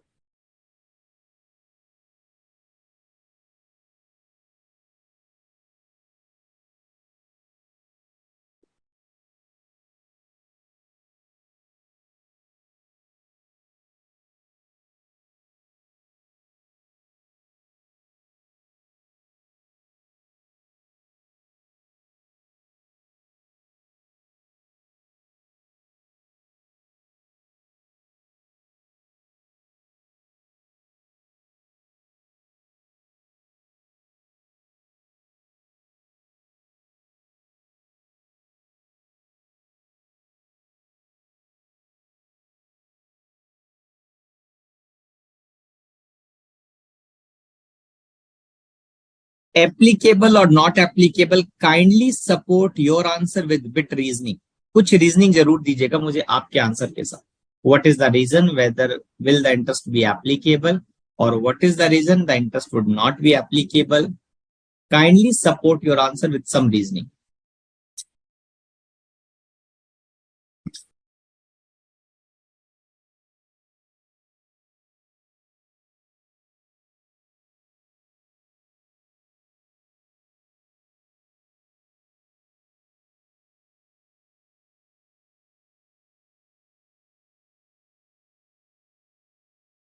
I request everyone, but give me some reason that why interest is applicable.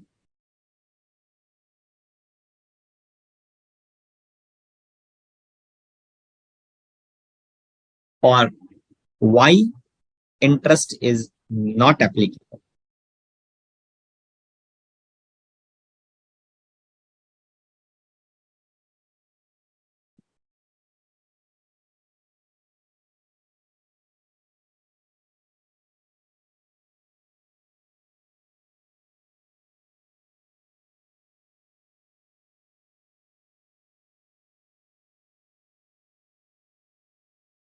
The last 1 minute. Okay, fine. So Geeta is saying the applicable because it is being paid after 20th of April. Okay. Reason. What is the reason, Janvi? To support your answer.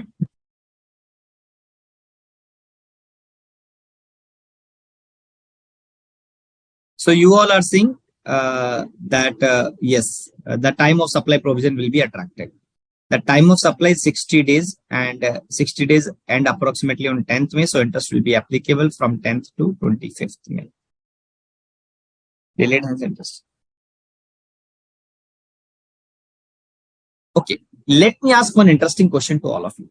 Let me ask some interesting question to all of you. Suppose I have made the supply of the goods or services for which the time of supply is triggered on 4th June. Should I have to deposit the taxes on 4th June? Or should I have to deposit the tax along with GSTR 3B for the current month on next 20th of April or 20th of next month?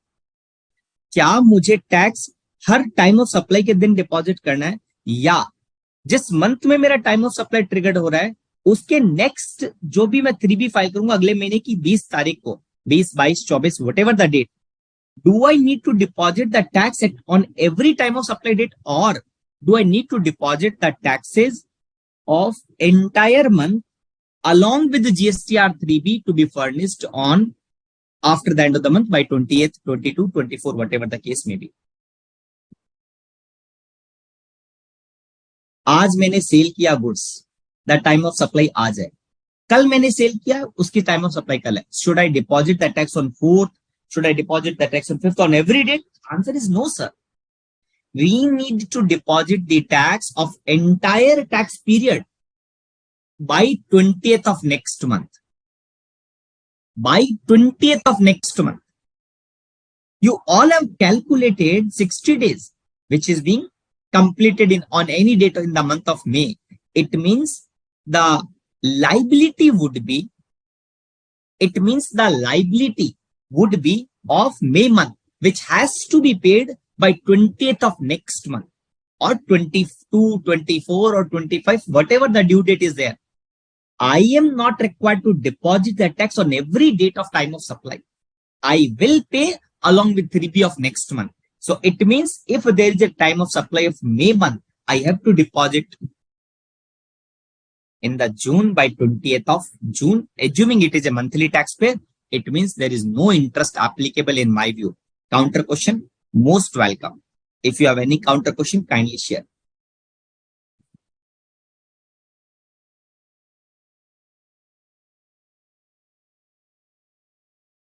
Agreed or not? Sri Ram, Janvi, Subham, everyone. Do you agree with this or not?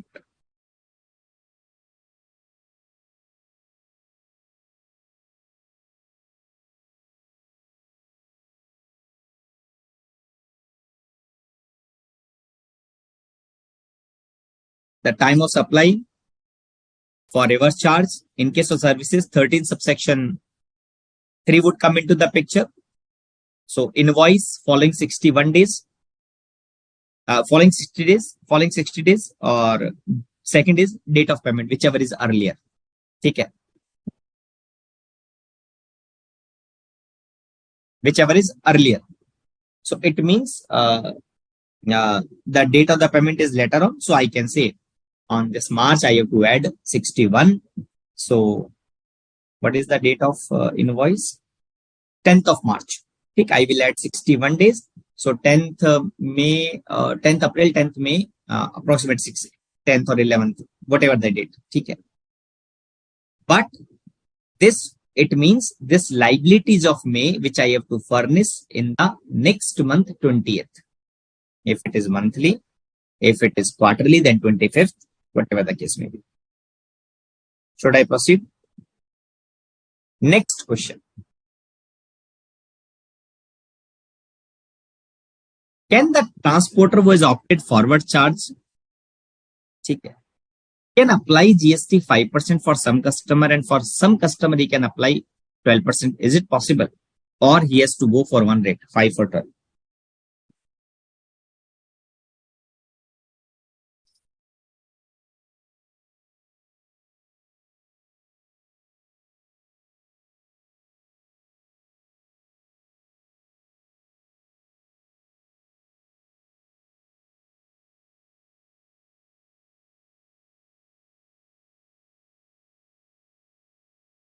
Can transporter who has opted forward charge GST at the rate of 5% for some customer and 12% for balance customer?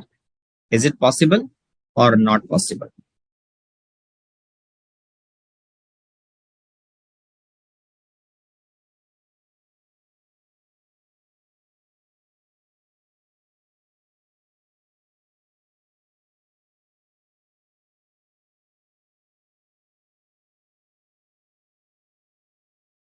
Answer is yes, possible. Very simple question which I asked. Next question, value of the supply. Supplier is giving the quantitative ad hoc discount of rupees 10 lakh to each of its dealer. There was no such agreement. Still, supplier has given the discount which is linked to the relevant invoices. Which document should be issued by the supplier? GST credit note, financial credit note, or only accounting JV, no requirement to issue any document? Or you can remove the last option, because if whether it will be the GST credit note or it will be the financial credit.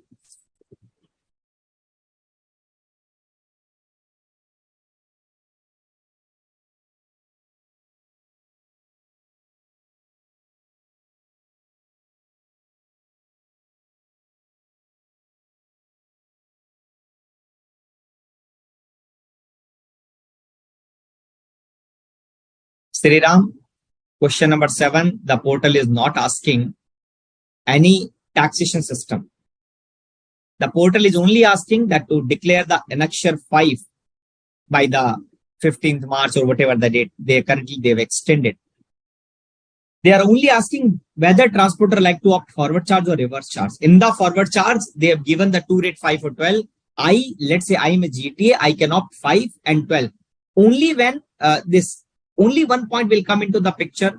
If I'm going for 5 and for going some customer for 12, then 17 subsection 3 will come into the picture. Common ITC has to be reversed for outward RCM. That is the only point. But question number 7, answer would be yes. It can go. And currently they are going. Currently in the market, big transporter, multiple transporter has changed the pattern of invoicing after July 2022.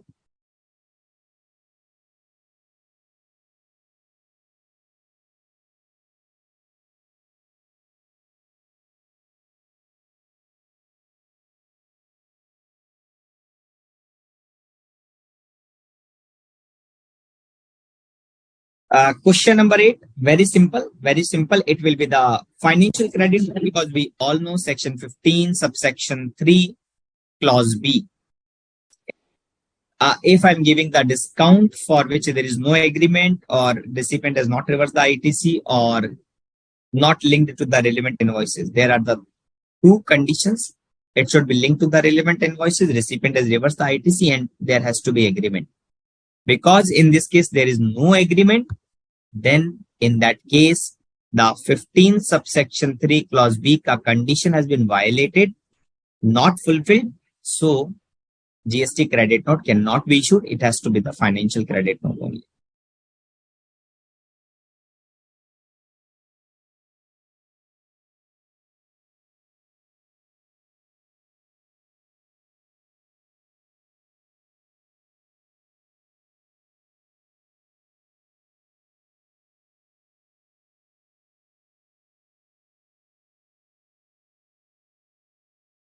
Very right. Question number 9. Question number 9. The Blue Dart registered in Bangalore, picking the goods from XYZ Limited Bangalore and delivering the goods to United Kingdom, UK. both supplier and the recipient are registered in Bangalore, which tax will be charged by the blue dart? Also state, will it be export of service in the hand of the blue dart?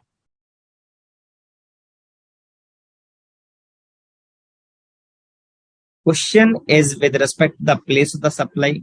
The blue dart registered in Bangalore, picking the goods of XYZ, starting location is Bangalore, delivery location is United Kingdom. Both supplier and recipient are registered in Bangalore, Karnataka. And which tax will be charged by the blue dart when it is raising the invoice on the XYZ?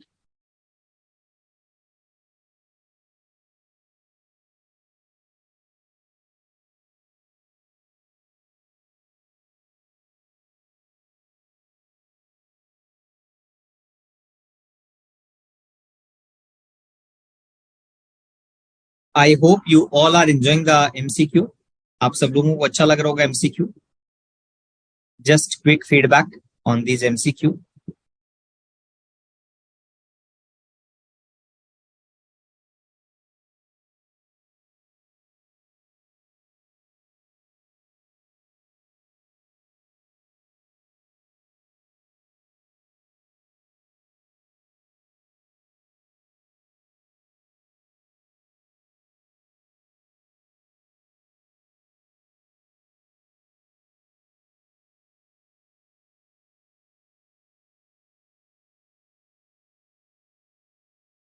Janvi, your answer is correct, but reasoning is not correct. Can you relook your reasoning? Your answer is correct, but reasoning is not correct.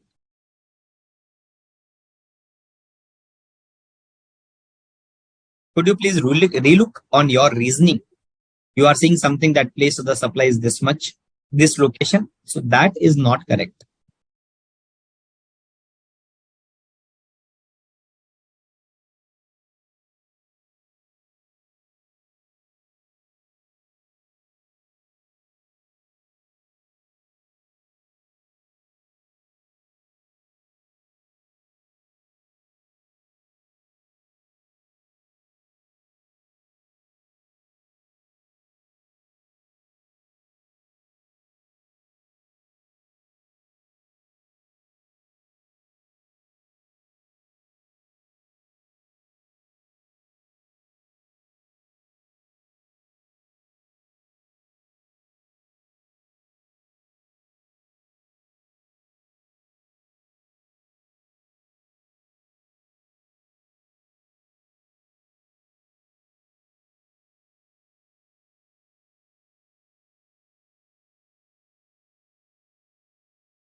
The correct answer is C.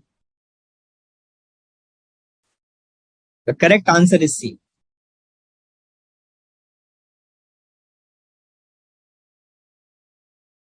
Why correct answer is C? Let me explain. We have to apply section 12 or section 13. What is the criteria? Will I use section 12 or will I use section 13 of IGST Act to determine the place of the supply for services? What is the criteria? We are looking the location of supplier and location of recipient. Both should be in India, then section 12, and any one outside India, then section 13. Correct?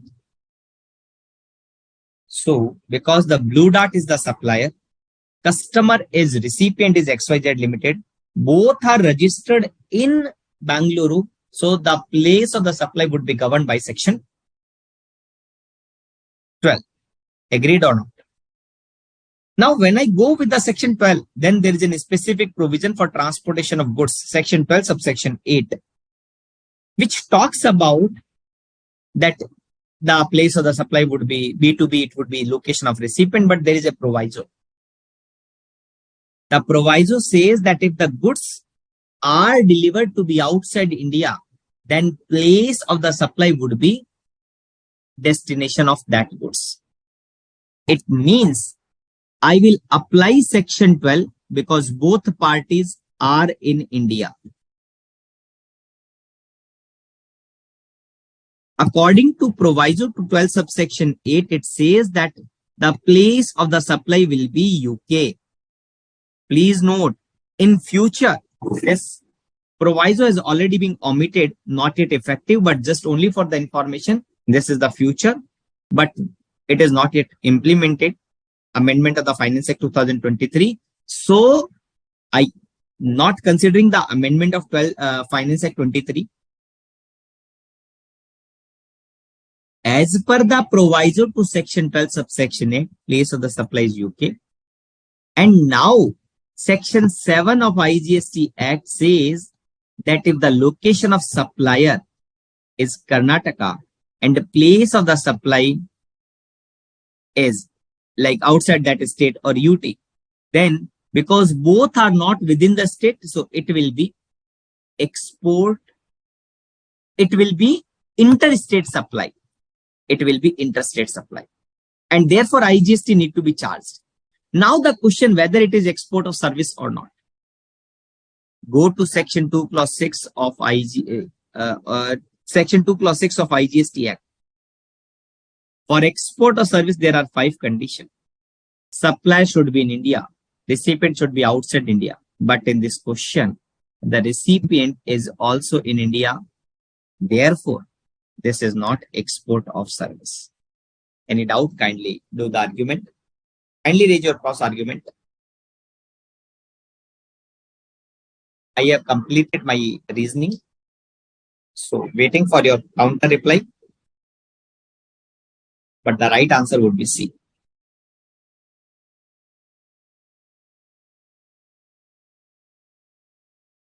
Mostly were either B or D. Mostly were either B or D.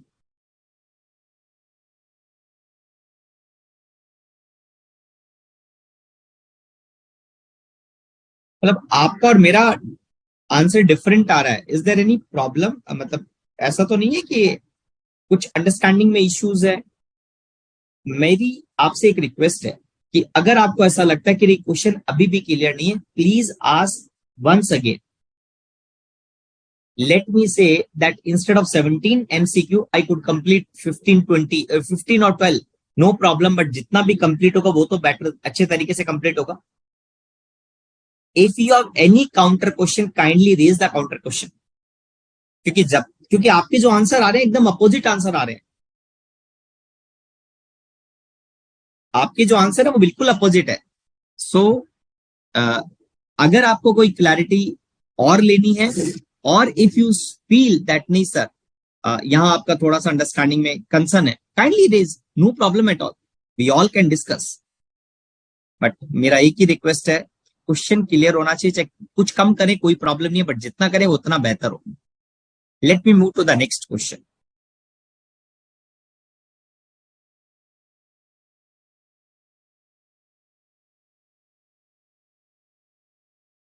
Again, it is related to the place of supply. Mr. A is of Delhi and he is a commission agent for UK based organization. A is making the sale of 10 crore in the USA and Germany. Basically assume that UK based company is a manufacturing company. Let's say motorbike company manufacture करता है. A is a commission agent. He is making the sale in USA and Germany.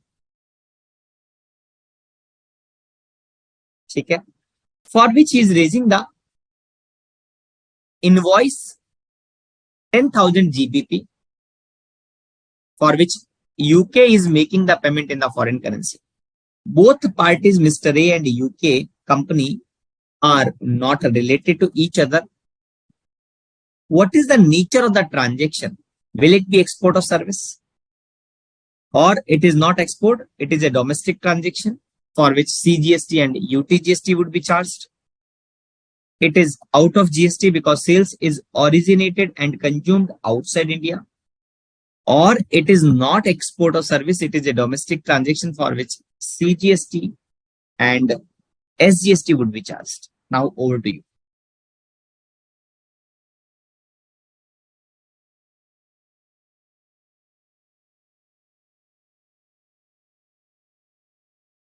मैं repeat कर दूंगा question number 9 वापस repeat कर दूंगा. After this question, I think 2-3 participants has told me to repeat this question. एक बार question 10 complete हो जाए उसके बाद मैं 9 को वापस रिपीट कर दूंगा.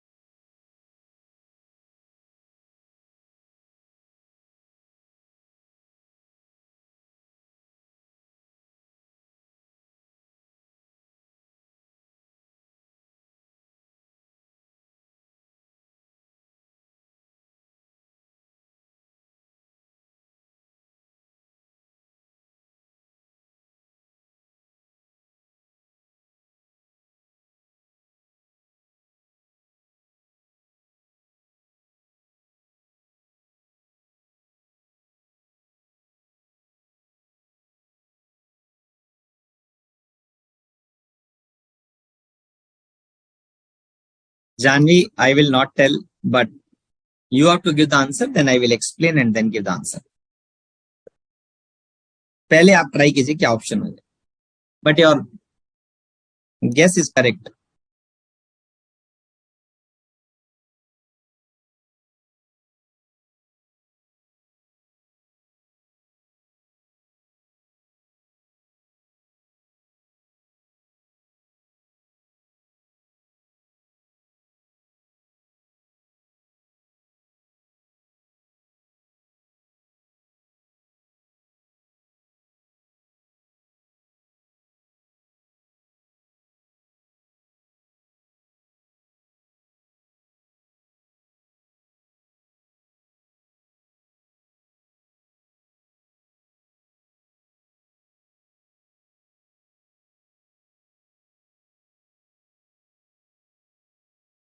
Kindly give the reply for the question number 10.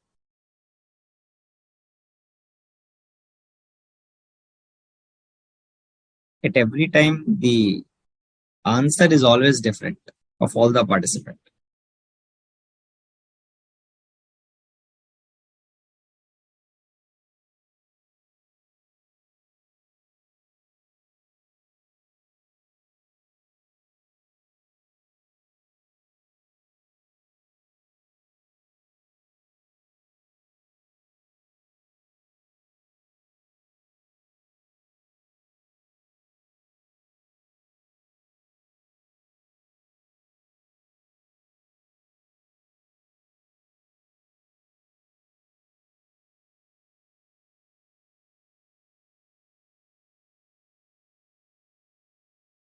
The right answer is D, option D. Why?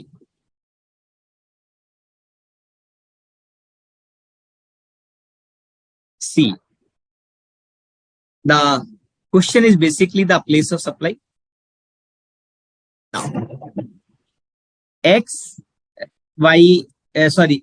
A of Delhi and recipient is UK. So one party is in India, one party outside India. I will apply section 13 to determine the place of supply. This is very simple. Second point, he is a commission agent. It means the commission agent is nothing but the intermediary services. Point number 1, that section 13 would come into the picture. Point number 2, that it is service is intermediary.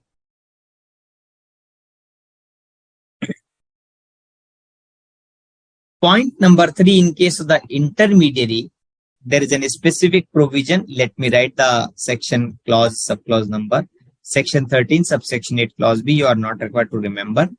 But as per this provision, the place of the supply is equal to the location of supplier. What is the location of supplier? Delhi.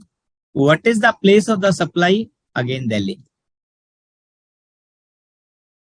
The place of the supplies become Delhi because of this provision. If the place of the supply is Delhi, if the place of the supply is Delhi, then according to section 8 of IGST, supplier and the place both are in same state. So the transaction become intra, and if it is a state, CGST, SGST would be charged. If it is a union territory, CGST and UTGST would be charged.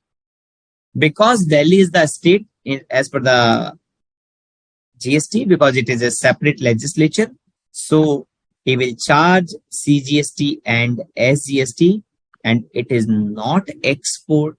Why it is not export? Same. According to the definition of the export or service, one condition, that place the supply should be outside India. In the given case, because the place of the supply is Delhi, so therefore it is not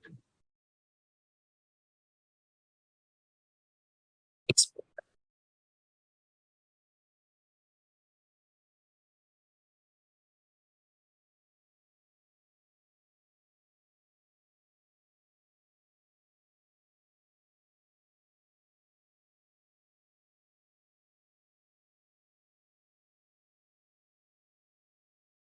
B and C are same? No, not same. So I hope it is clear. Let's re-explain the question number 9. पहले इस question पे कोई doubt है क्या? Requesting everyone, this question is clear to all. सुबह मैं उसके बाद क्वेश्चन नंबर 9 रिपीट कर दूंगा हिंदी में.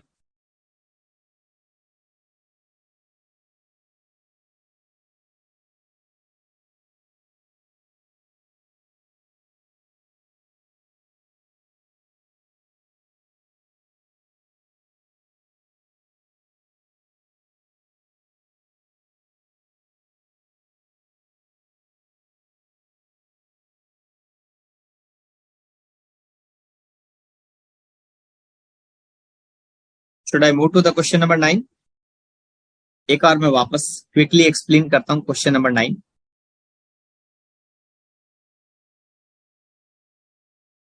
क्वेश्चन 9 क्या है? क्वेश्चन 9 में मैंने बेसिकली क्वेश्चन क्या था, प्लेस ऑफ सप्लाई का क्वेश्चन था. यहां पर खाली गुड्स यूके जा रहा है, बट सप्लायर एंड रिसिपिएंट दोनों इंडिया में है. सप्लायर ब्लू डार्ट है एंड रिसिपिएंट XYZ लिमिटेड है, दोनों बैंगलोर में. तो प्लेस ऑफ द सप्लाई कौन से सेक्शन को यूज करके निकाली जाएगी? सेक्शन 12. अब ये है किसका? ट्रांसपोर्टेशन ऑफ गुड्स का केस है. तो 12 सबसेक्शन 8 में एक स्पेसिफिक प्रोवाइजो है. वो ये कहता है कि अगर लोकेशन डिलीवरी आउटसाइड इंडिया है तो प्लेस ऑफ द सप्लाई भी आउटसाइड इंडिया होगी. अब इस क्वेश्चन में क्या हुआ कि लोकेशन ऑफ सप्लायर इंडिया है, ब्लू डॉट इंडिया है, but place of the supply outside India है. तो ये बन गया transaction inter and IGST charge होगा. चौथा क्वेश्चन मेरा ये था, क्या ये एक्सपोर्ट है? तो मैंने कहा नहीं. इस क्वेश्चन में क्या हो रहा है, रिसिपिएंट जो है वो इंडिया में है, और अगर आप एक्सपोर्ट और सर्विस की डेफिनेशन देखेंगे तो उसमें कहता है recipient should be outside India, place of the supply should be outside India, supplier India में होना चाहिए, अमाउंट फॉरेन करेंसी में आना चाहिए, या wherever permitted it can come in INR rupees also. Last condition कि दोनों पार्टीज सप्लायर एंड रिसिपिएंट एक ही एस्टेब्लिशमेंट की दो, एक ही ऑर्गेनाइजेशन की दो एस्टेब्लिशमेंट नहीं होनी चाहिए, मतलब नॉट रिलेटेड या should not be the other establishment, something like that. So is it clear? Clear हुआ सभी को? Let's move to the next question. This is with respect to ITC, very practical question.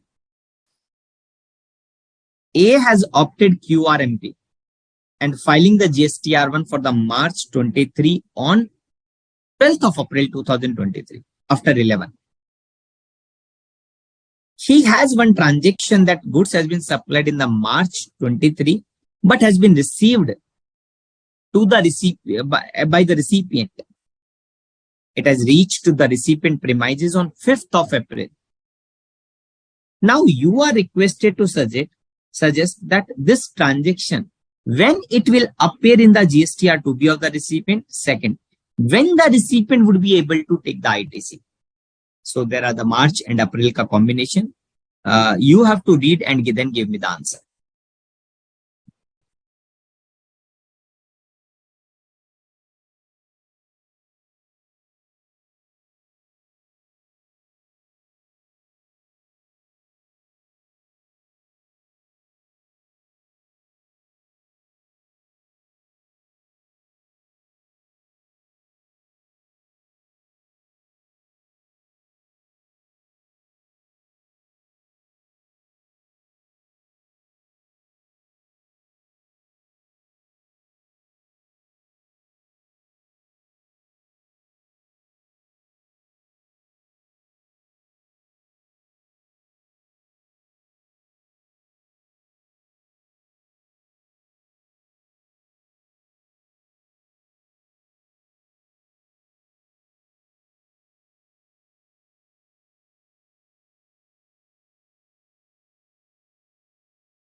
So let me explain the question number 11. Supplier was opted QRMP. What is the due date of the GSTR1 for the QRMP? 13th. GSTR1 for the QRMP taxpayer is the quarterly GSTR1, but the due date is 13th. So it means the supplier has filed the GSTR1 within the due date. If he has furnished the GSTR1 within the due date, then the transaction would appear in the GSTR to be in the same month. So it would be March GSTR to be. So the first, I can say option B and C, D is not correct. Now, because goods has been reached on 5th of April, as per 16 subsection 2, one condition that it should appear in to be that will be satisfied in the month of March. But there is one more condition, that the goods or services has been received. Because it is being received on 5th of April, therefore we can say the ITC would be available in the month of April only. So therefore the right answer is A.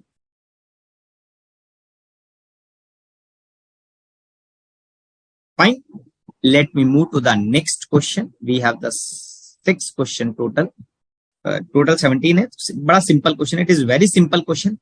Can the ITC be taken for hiring the bus used for transportation of employees by the XYZ Limited? क्या ITC मिलेगा या ये block category में as per 17 subsection 5?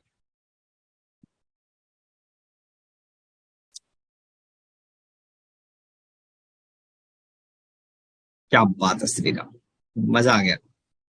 Very nice, thank you for your last question, question number 11. Very good reasoning यार. ITC मिलेगा या नहीं मिलेगा, बहुत छोटा क्वेश्चन पूछा है. आवाज very simple question to all of you.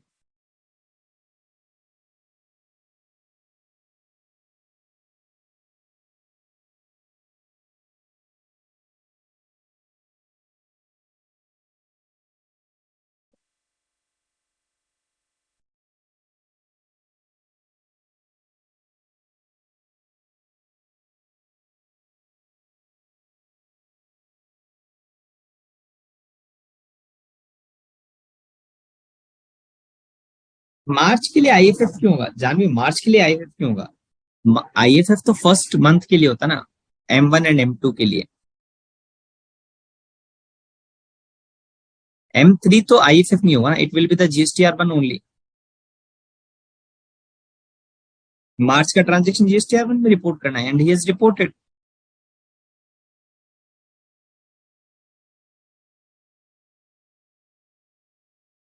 Very nice, answer would be yes.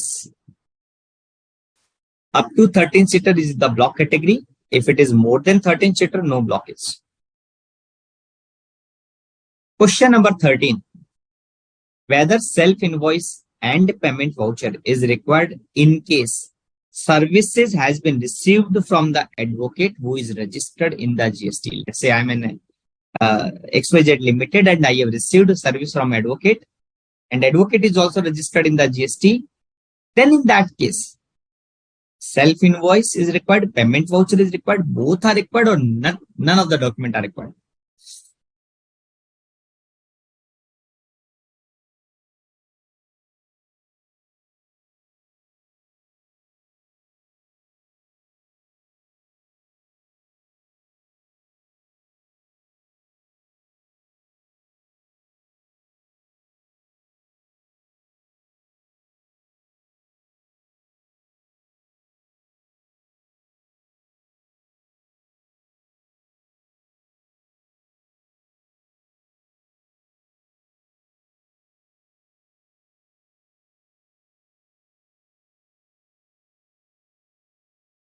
Fine. As per section 31 subsection 3 clause F, self-invoice would be required only when supplier is unregistered. Only required when the supplier is unregistered. But 9394. In the current case, because the advocate is registered, so he is required to issue the tax invoice, no self-invoice. Only the payment voucher is required. If you refer section 31 subsection 3, it talks about that payment voucher would be required to made irrespective of the fact whether supplier is registered or not. In case of the RCM, whenever the recipient is making the payment to the supplier, payment voucher is required. So the right answer is option C.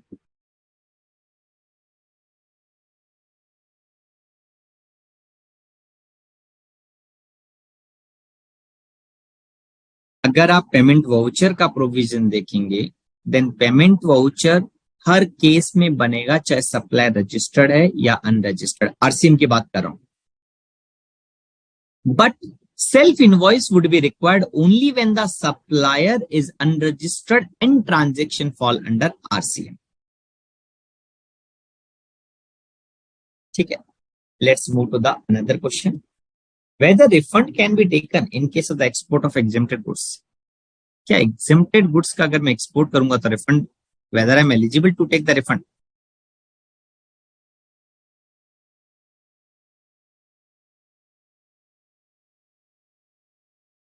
Whether I'm eligible to take the refund in case of the export of exempted goods.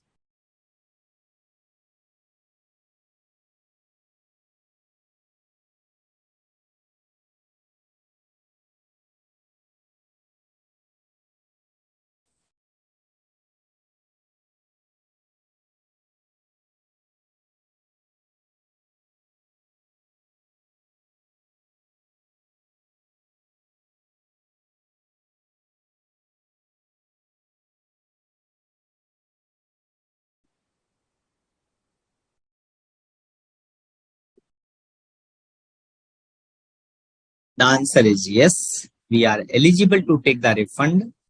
16 subsection 2 of IGST Act says that you can take the ITC irrespective whether you are exporting exempted or not. Okay, something like that. Liability to interest. Very, very, very nice question. Supplier has forgot to report the supplies of the last month. So he has added in the next month GSTR 3B and paid the same by utilizing the ITC next month. no amount of the tax liability has been discharged through cash, will the interest be applicable?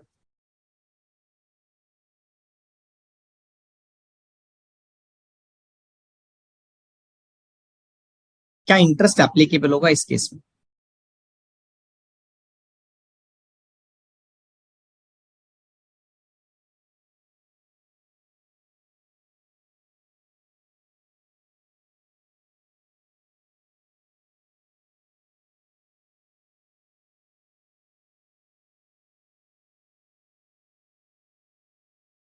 Janvi, for every employee transaction, it is not blocked.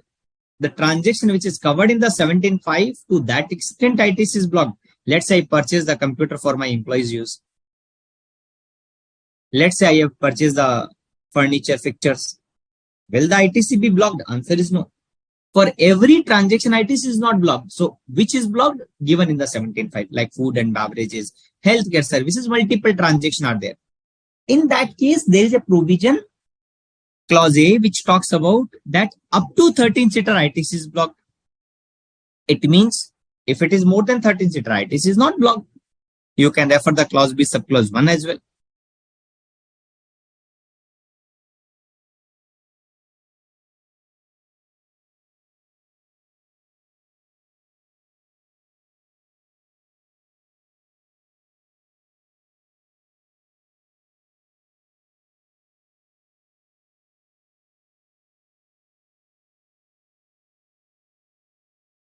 Employees, transportation of employees not covered in the circular 1.1. We'll check. Janvi will check and we'll discuss later on. You have given some circular. Not sure.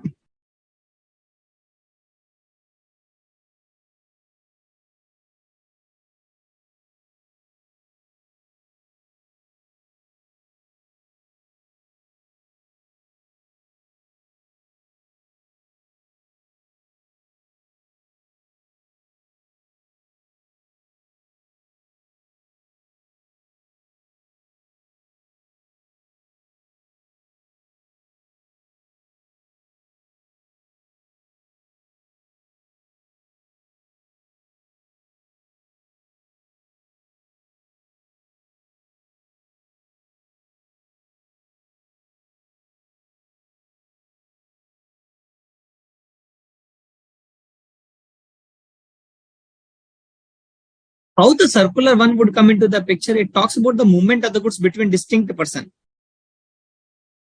Circular, I have opened that circular which you given in the chat, but that is somehow related to the interstate movement of the goods between distinct person through various mode like conveyance, carrying goods or passenger, or for repair or maintenance.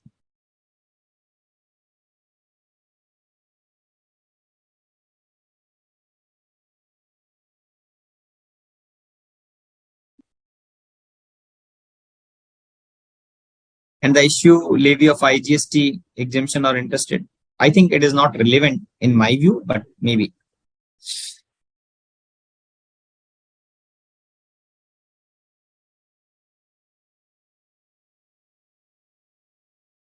So you are saying the interest would be applicable reason if the supply is not reported in the same tax period. Yeah, very nice. Very nice. The interest would be applicable. Why it is applicable? Because if you refer section 50 subsection 1 ka proviso, which talks about that interest would not be applicable if the liability has been discharged through ITC. Correct, agreed. But in that case, it also says the liability reported in the same tax period. Meaning thereby, if I have the outward supply, let's say, of April month, which I have not added in April, not paid in April, then the proviso will not give me any benefit. Then the relaxation that interest would be payable only on the net portion which is being paid in cash, that is not available. Why not available? Because the liability of April I have added in the May and I have paid in the month of May through ITC. If you are not making the payment in the same month, no question of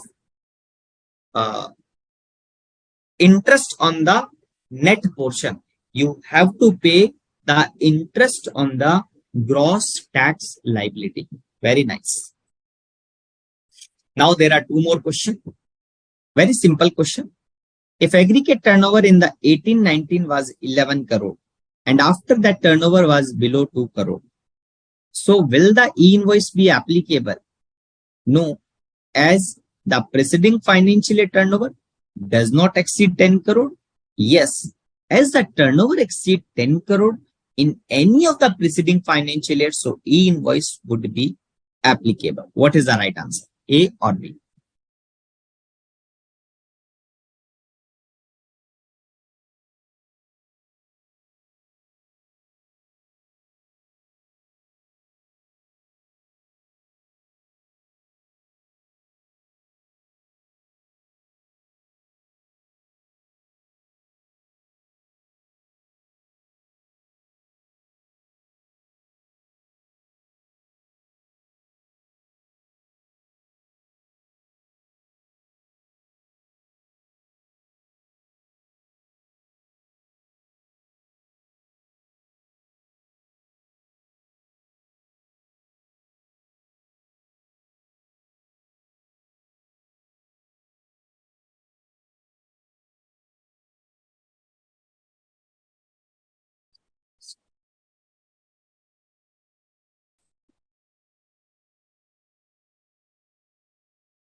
Absolutely correct. In any of the preceding financial year, if it is exceed, invoicing would be applicable.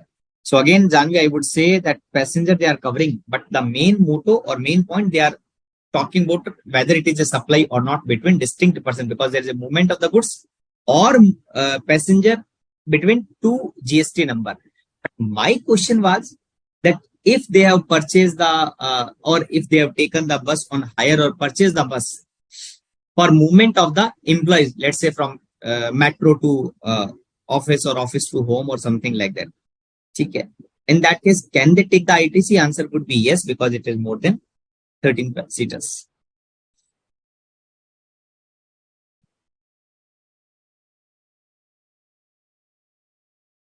Okay.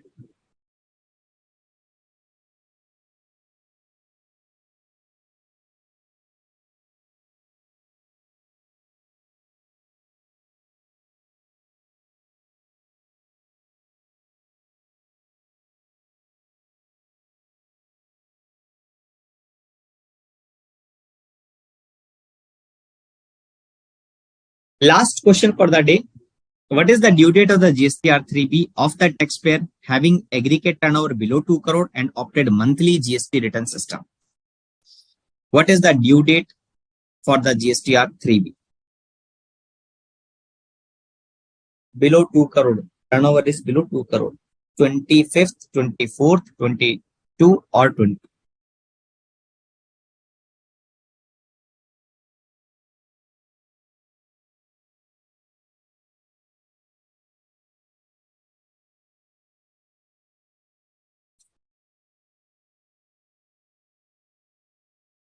Shriram, what is your location? Shriram, आपका location क्या है? And same Janvi, आपका location क्या है? Just for the sake of understanding.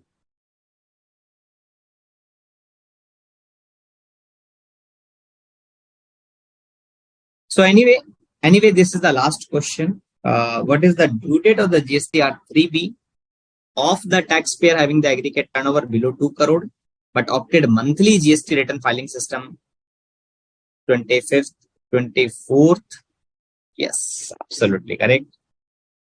Because if you opted monthly, then the GST return filing due date, 3B return filing due date would always be 20. So by this, I have completed my last class. I hope you all have enjoyed the class discussion, whatever I have did. I have tried my best to give the practice or practical oriented classes. The total जो 5 classes मैंने ली है. We will be in touch with all of you in future also. But yes, if you have any question, you are most welcome to ask any question. अगर अभी कोई question है कोई भी point के रिगार्ड में, you can ask that question. From my side, today class is completed.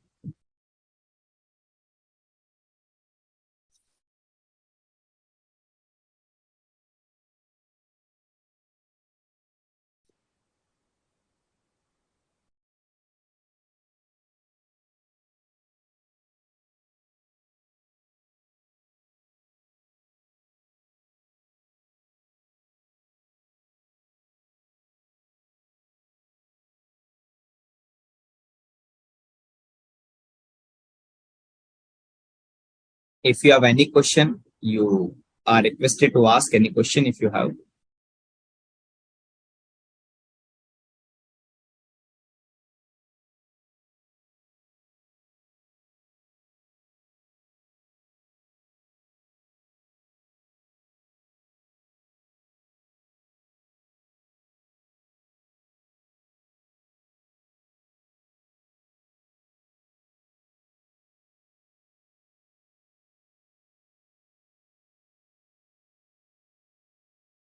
Okay.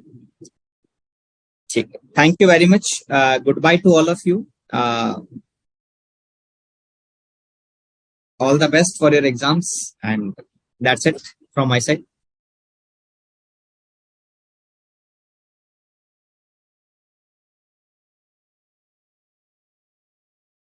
मैं 1 minute और वेट करता हूँ, and after that we will conclude our class.